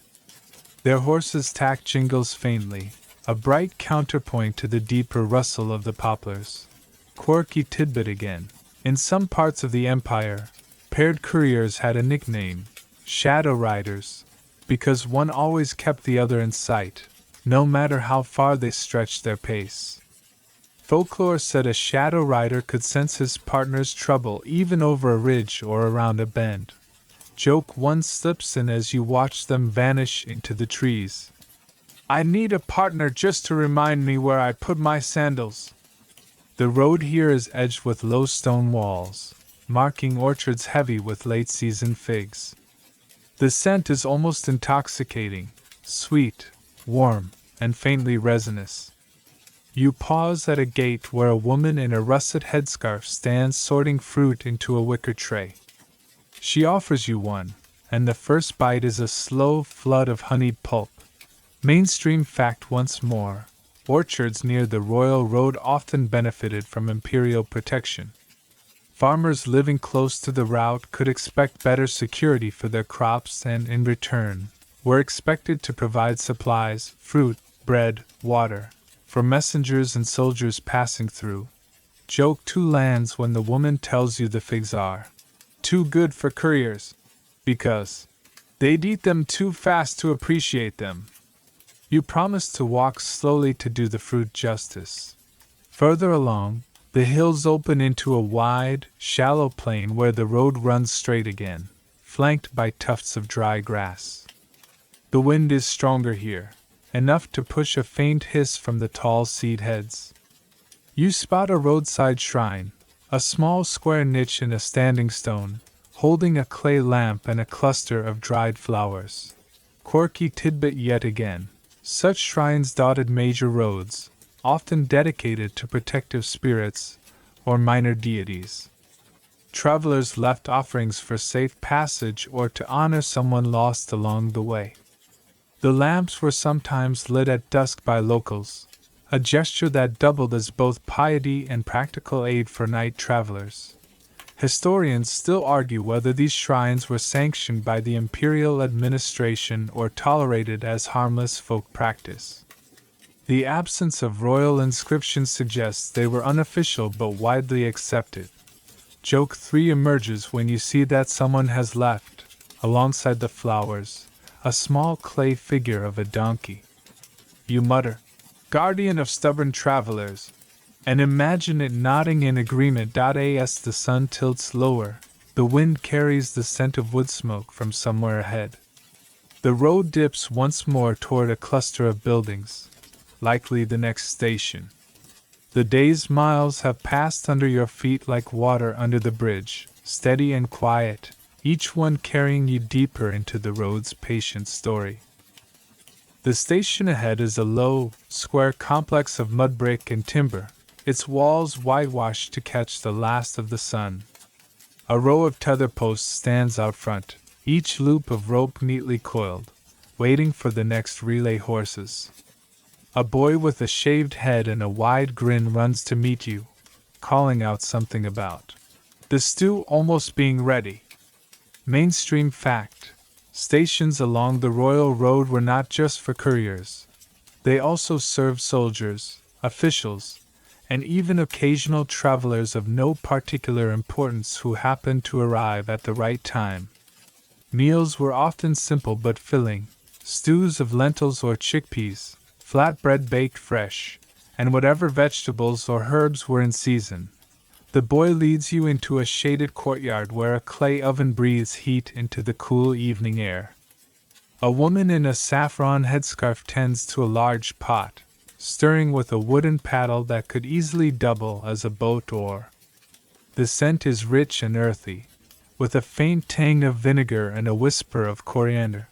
Quirky tidbit: some stations were known for particular dishes, so much so that travelers adjusted their journeys to arrive at mealtime.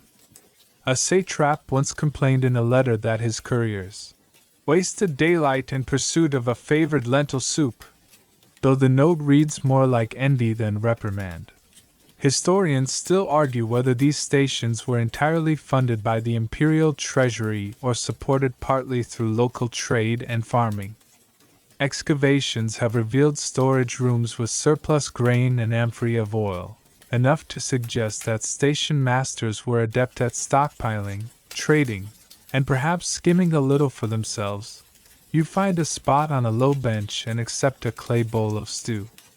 The first bite is hearty, warm, and exactly the kind of thing you didn't know you needed until it was in your mouth. Across from you, a courier in a travel-stained tunic devours his portion with an intensity usually reserved for finishing an urgent message. Joke 1 drops when he catches your eye and says, "This stew could make me forget I'm late." You ask if that's good or bad, and he just grins, mouth full. In a corner of the courtyard, a man is repairing a saddle strap. His hands move with the same rhythm as the woman stirring the stew. Slow, deliberate, confident. He glances up long enough to nod at you before returning to the leather, humming under his breath. Mainstream fact again: stations often doubled as minor repair shops. Couriers needed their tack in top shape, and a broken strap could mean hours lost or worse. Tools for leatherworking, wheel repairs, and even basic smithing were common at larger waypoints. Quirky tidbit again: one Persian record mentions a station master who kept a small goat trained to butt anyone who leaned on the fresh leatherwork before it was dry.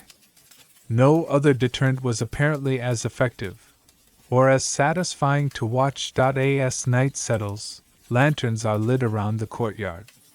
The light is warm and uneven, throwing soft halos across the walls.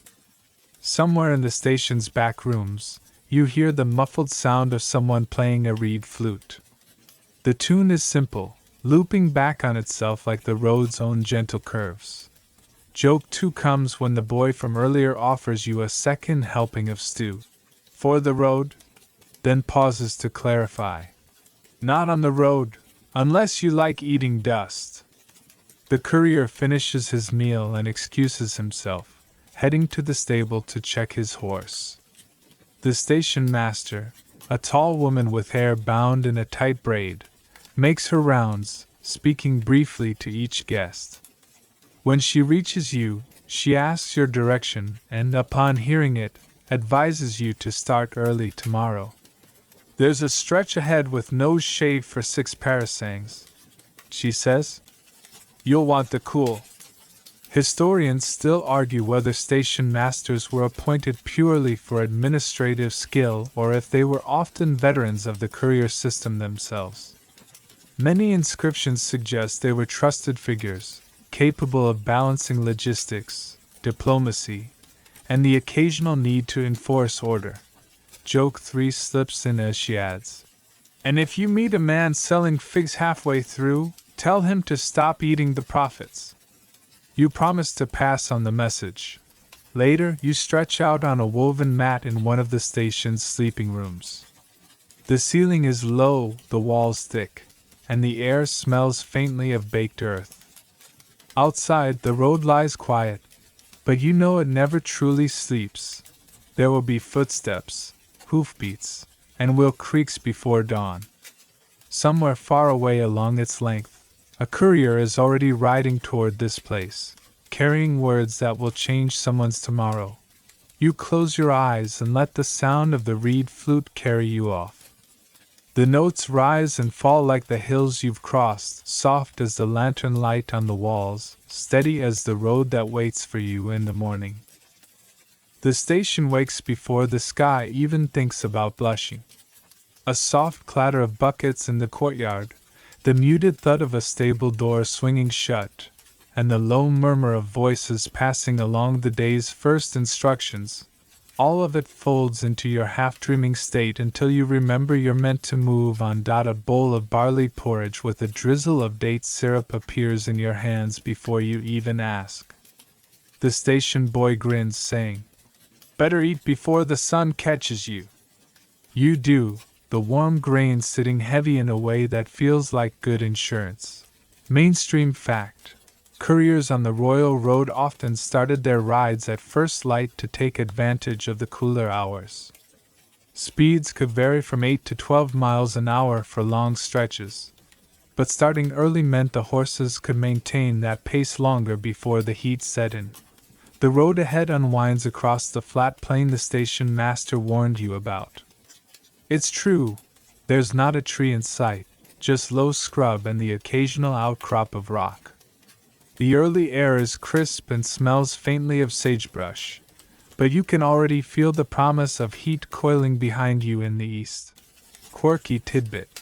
Some couriers and traders wore small pads of wool soaked in vinegar under their headbands in hot weather, believing the slow evaporation kept them cooler. Whether it worked or not, it at least made the air smell faintly sharp and clean under the cloth. Historians still argue whether such cooling tricks were widespread among imperial messengers or were just regional habits picked up from local traders. Evidence is thin, and aside in a Greek account here, a faint vinegar stain on cloth remnants there. A lone rider approaches from the far end of the horizon, growing steadily until he's close enough to raise a hand in greeting. His horse's sides are damp, the sweat drying to a pale froth along the saddle straps. He asks if you've passed anyone on the road this morning, and you shake your head. "Good," he says. "Means I'm still ahead of the next relay." Joke 1 slips in when you tell him the only thing ahead is flat land and hot air. He gestures at the empty plain and replies, "Sounds like a meeting I once attended." He rides on, shrinking into the road's vanishing point. You keep walking, and by mid-morning, the heat begins to rise in earnest. Waves shimmer over the surface, blurring the edges of distant rocks. The rhythm of your steps becomes almost hypnotic, the crunch of gravel matching the faint thump of your heartbeat in your ears. Mainstream fact again. The Persians measured distance in parasangs, about 3.5 modern miles each, and this barren stretch is nearly 2 full parasangs between wells. Wells along the road were carefully maintained and often lined with stone to keep them from collapsing, but here, they are few and far between. You spot the first one like a small miracle, a low stone wall surrounding a circular opening, a wooden frame above for lowering buckets. A pair of traders are there already, one hauling water while the other pours it into a shallow trough for their donkeys. Quirky tidbit again. Donkey drivers sometimes sprinkle a handful of salt into the water to encourage their animals to drink more, especially before long dry stretches. They claimed it kept the beasts from slowing down in the heat. Joke 2 emerges when one trader offers you a sip from his skin and says, "Best water in 3 parasangs." You drink, then point to the horizon and ask, "What about that way?" He smiles. "Worst water in 3 parasangs." Refreshed, you press on, and by early afternoon you reach the far side of the plain. The road begins to lift gently toward low hills, where a thin scattering of olive trees casts small, stingy pools of shade. Under one such tree, an older man sits repairing a pair of leather sandals, the needles and all moving like he's stitching a quiet story. Mainstream fact once more. Roadside cobblers were a fixture in busier stretches of the Royal Road. Travelers might buy new sandals, repair straps, or add extra sole layers for rocky terrain ahead. Historians still argue whether these cobblers were licensed tradesmen under imperial oversight or simply opportunists setting up shop where traffic guaranteed customers. Records of official fees exist, but it's unclear if they applied universally or just to certain regions. You chat a moment while he works, and he shows you how to twist the leather thong so it won't bite into the skin during long walks. Then, without looking up, he says, "You'll want to reach the next station before dark. Jackals don't care if you're a messenger." Joke 3 lands when you ask if the jackals have ever paid for sandals. He grins. "Not yet. But I keep a size in mind for them." As you walk on, the light changes. The fierce glare of morning softens to gold, the wind picking up from the west and carrying with it the smell of baked earth and faint smoke. Somewhere ahead, a station will have a courtyard, a pot of stew, maybe a reed flute in the evening air. And the road, ever patient, will carry you to it, stone by stone, step by step, with the same rhythm it's kept for centuries. The western wind follows you into the evening, cool enough now to raise the hairs on your arms. The road dips into a shallow valley where the shadows of the hills stretch across the packed gravel like long, dark fingers. You see the next station before you hear it, a square of warm light, low voices, and the faint snort of horses. Mainstream fact. Many Royal Road stations were positioned in valleys or near water sources, not just for convenience but for protection from wind and weather. Sheltering in a low place also made it easier to spot travelers approaching from a distance, which meant fewer surprises, pleasant or otherwise. This station's outer wall is plastered smooth and painted with a faded geometric border in blue and ochre. A wooden gate creaks as you enter, and you're met with the scent of hay, roasting meat, and a sharper tang, oil and leather from the stables. Quirky tidbit. Some station keepers kept a signature smell, literally. They burned specific herbs or wood in the courtyard brazier so travelers could identify the place by scent before even arriving. This one seems to favor juniper, the smoke curling into the air with a clean, resinous bite. Historians still argue whether such sensory cues were intentional branding or simply the result of local habit. A few ancient travel notes mention the smoke of almonds or the smell of mint water when describing certain weapons, suggesting at least some awareness of the power of scent as a landmark. A groom leads in a fresh relay horse, its coat darkened with sweat from the previous run. The animal gets a rub down with a coarse cloth, its head dipping in obvious relief. You watch the groom test the saddle straps with a practiced tug, nodding at their tightness before leading the horse to water. Joke 1 arrives when the groom notices you watching and says, "He's better behaved than most of our guests." You promise not to compete for the title. In the main hall, a long, low table is set with bowls of lentils, flatbread, and a roasted fowl that smells like the wind carried it straight from heaven. Travelers sit in a loose mix, couriers, merchants, a pair of soldiers on foot. The conversation drifts between routes, rumors of court politics, and the quality of last year's olive harvest. Mainstream fact again, the Royal Road was not just a means of moving goods and messages. It was a social web.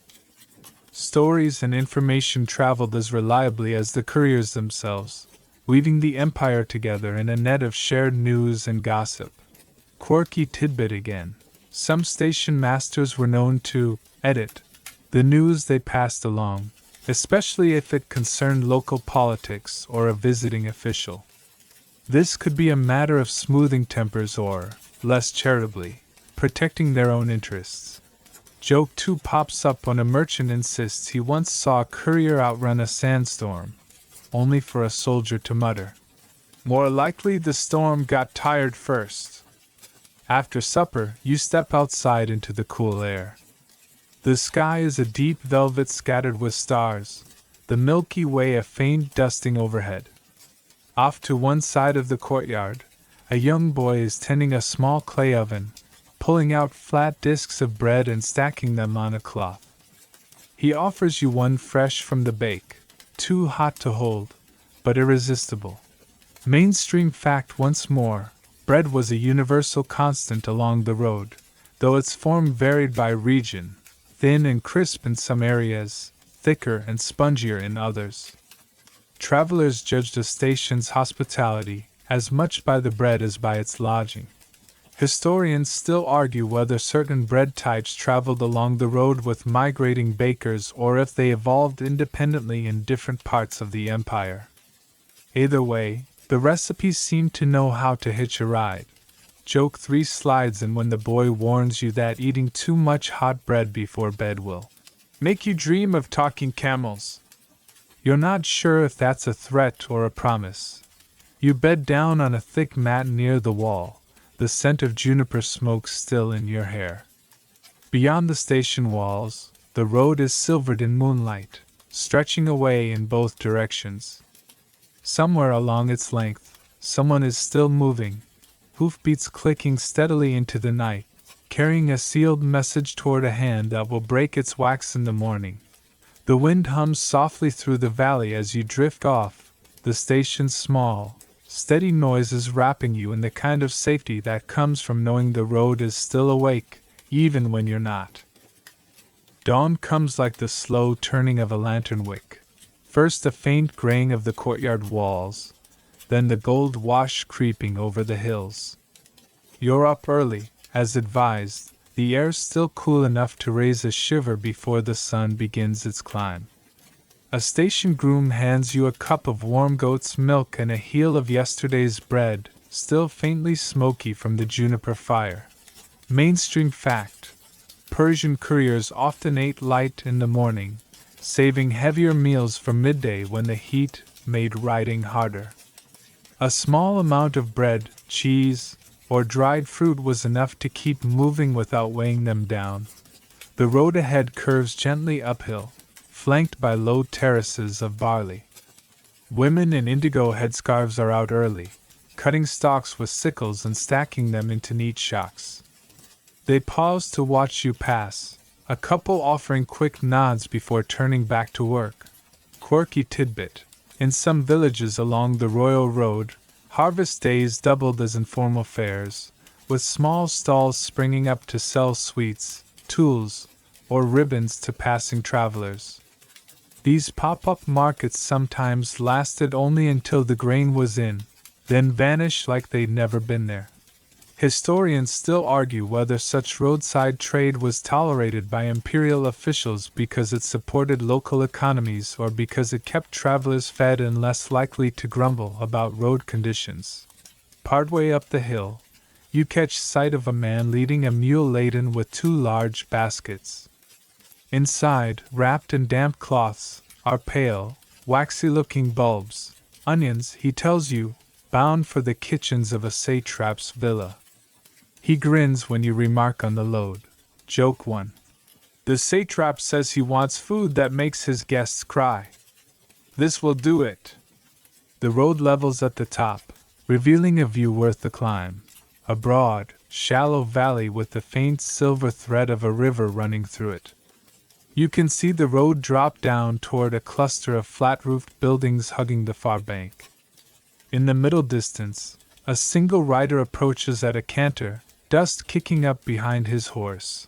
Mainstream fact again: rivers along the Royal Road were often crossed by ferries rather than permanent bridges, especially if the water was too wide or prone to seasonal flooding. Ferrymen were either imperial employees or locals contracted to operate under fixed rules: fares for ordinary travelers, free passage for couriers. When you reach the river, the ferry is there, a flat-bottomed boat made of planks lashed together, guided by a thick rope stretched from bank to bank. The ferryman, a lean man with sunbrowned arms, gestures for you to step aboard. His helper begins to pull the boat along the rope, hand over hand. Quirky tidbit again: some ferries had charms carved into their prows, animal heads, spirals, or eyes, meant to ward off river spirits. This one bears a crude fish with an open mouth, painted in faded teal. Historians still argue whether such charms were purely decorative or if the Empire actively encouraged them to ease travelers' fears about water crossings. Halfway across, the ferryman points upstream, where a pair of boys are swimming near the reeds. Too early for crocodiles, he says with a straight face. Joke 2 slips out. That's comforting. Unless you're a crocodile waiting for breakfast. On the far bank, you step off into a small market area. There are baskets of figs, coils of rope, a stall selling cheap copper pins, and a man roasting something that smells like honey and sesame. You buy one of the small, sticky cakes, the sweetness hitting your tongue before you've even finished paying. Mainstream fact once more: such riverbank markets often served as collection points for tolls or goods owed to the imperial administration. Local producers might have to deliver grain, oil, or cloth here for redistribution. Joke 3 comes when the sesame seller tells you the cake is guaranteed to make you walk faster. You ask if that's because it's energizing, and he says, no, it attracts bees. With the river behind you, the road climbs again, cutting between rocky slopes that funnel the breeze into a cool whisper. The sound of the ferry's rope creaking fades, replaced by the crunch of gravel underfoot and the faint jingle of a mule's harness somewhere ahead. The sun is higher now, but the air still carries a freshness that makes the climb bearable. Somewhere beyond the next bend, another station will wait, another meal, another exchange of news. And always, the road stretches onward, ancient and sure, its stones worn by the passing of countless feet and hooves, all bound to the same ribbon of dust and distance. The rocky slopes give way to a plateau dotted with low juniper bushes and pale grasses swaying under the late morning sun. The road here is smooth and broad, its edges lined with small, upright stones every few dozen paces, mile markers of a sort, though their inscriptions have been worn to gentle shadows by centuries of wind and hands. Mainstream fact: the Persians maintained waymarkers along the royal road to measure distances and guide travelers. While not all bore writing, some had chiseled notches or symbols to indicate the number of parasangs to the next major station. This system helped keep travel orderly and allowed couriers to pace themselves accurately. You pause at one such stone, running your fingers over its faint grooves. It feels like touching the ghost of someone's handwriting. Ahead, a figure in a long teal tunic crouches by another marker, chiseling carefully. He straightens when he notices you and waves you over. Quirky tidbit: stonemasons working the road sometimes left tiny personal marks, small animals, initials, or stylized plants, tucked into the corners of the marker designs. These were like invisible signatures, only recognizable to those who knew what to look for. Historians still argue whether such embellishments were tolerated by imperial overseers or quietly ignored because they didn't interfere with the marker's function. A few scholars suspect the marks were used to track which mason was responsible for a given stretch, useful if repairs were needed. The mason shows you a little sprig of carved thyme in the base of the stone he's finishing. So it remembers this place smells good in summer, he says with a wink. Joke one slips in when you ask how many stones he's carved. Enough that I start seeing parasangs in my sleep, he replies. The plateau opens into a wide, sunlit plain. In the distance, a dust plume signals another small caravan, 3 pack mules, a donkey, and 2 traders on foot. You meet them in the middle of the road, where one offers you a strip of dried apricot in exchange for a sip from your water skin. Mainstream fact again: dried fruits like apricots and figs were popular travel provisions on the royal road. Lightweight, nutritious, and resistant to spoilage in hot climates. Some traders carried enough to sustain them for weeks between markets. Quirky tidbit again: certain regions flavored their dried fruits with ground coriander or aniseed before packing them, claiming it kept insects away during the journey. Whether it worked or not, the habit left a distinct regional taste. Joke 2 happens when the donkey, laden with baskets, stops to sniff your hand for more apricot. The trader shakes his head. Don't feed him. He already thinks he's a prince. By midday, the plain narrows toward a series of low ridges. The road snakes between them, offering brief moments of shade where the rock walls rise on either side. Here you come upon a small shrine cut directly into the stone, a shallow niche holding a weathered clay lamp and a few withered sprigs of herbs. Mainstream fact once more: rock-cut shrines were common in mountainous stretches, often serving as landmarks and places for travelers to pause, rest, and offer thanks. Some were tied to local deities, others to guardian spirits of the road itself. Historians still argue whether the empire endorsed such shrines or merely tolerated them as harmless folk tradition. The absence of formal inscriptions suggests these were grassroots additions to the official infrastructure. Joke 3 emerges when you see a crudely painted lizard on the shrine wall. You ask the passing trader what it means, and he shrugs. Maybe the road spirit likes lizards. Or maybe someone just had paint.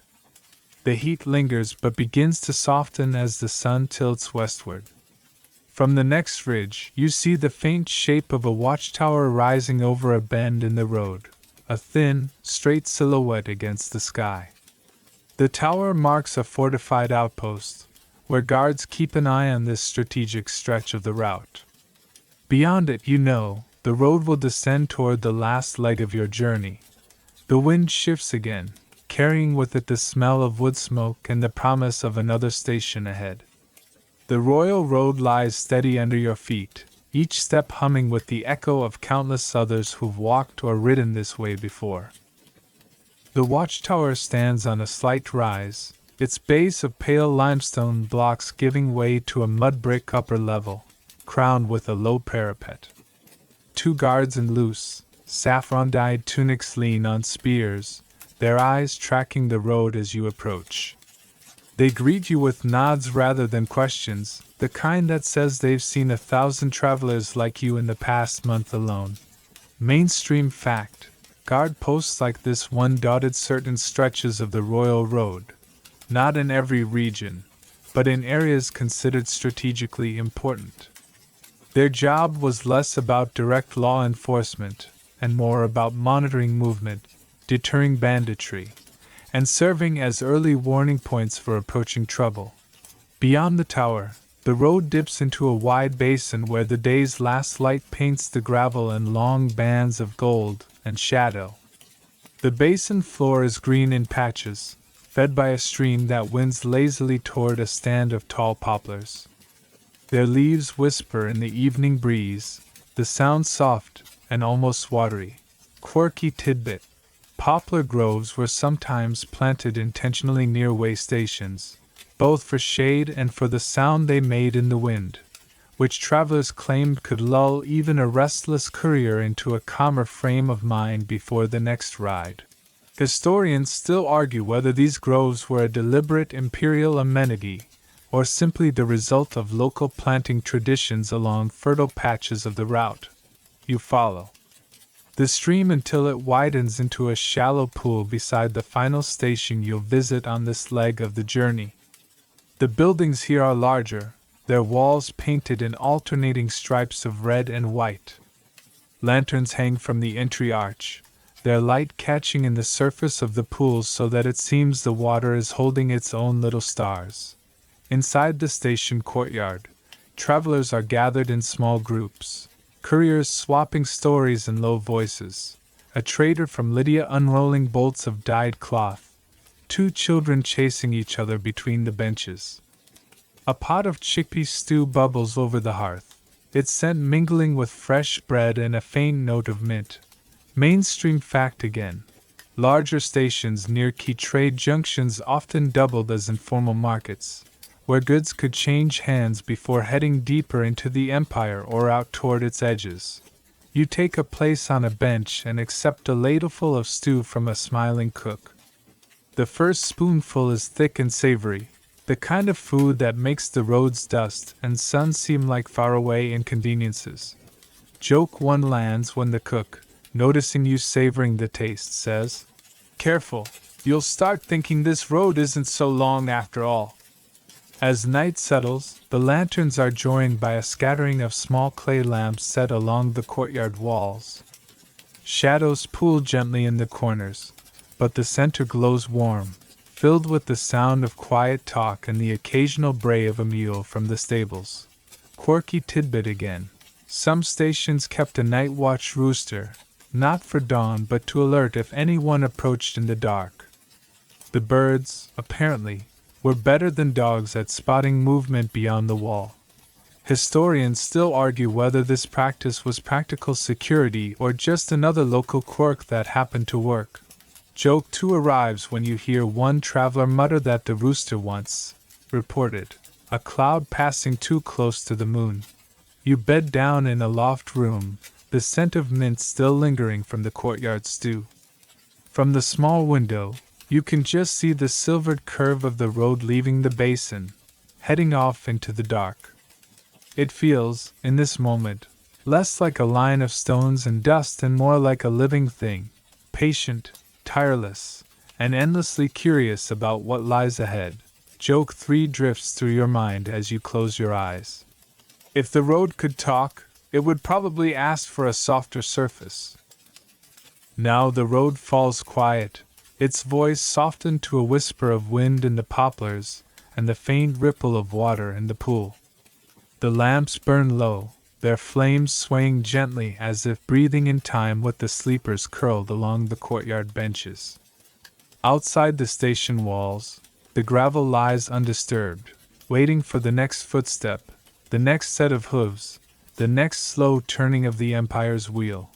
Your own breath begins to match the rhythm of this quiet, slow, steady, unhurried. The air is warm but gentle, touched with the cool memory of dawn, and the stars above are fixed like bright pins in a deep, endless cloth. The road doesn't end here. It never does. But for tonight, it holds still, wrapping you in its calm the way the station's walls wrap around the courtyard. Somewhere far away, another traveler may be tracing the same stones you walked today. Perhaps they feel the same weight of the dust on their shoulders, the same comfort in a shared meal, the same small awe at the way the horizon never truly runs out. You can rest knowing that the path is always there, patient and unbroken, holding the stories of those who move along it. And as your eyelids grow heavier, the royal road stretches on, not demanding, not urgent, just a gentle thread through time, humming softly to itself under the night sky.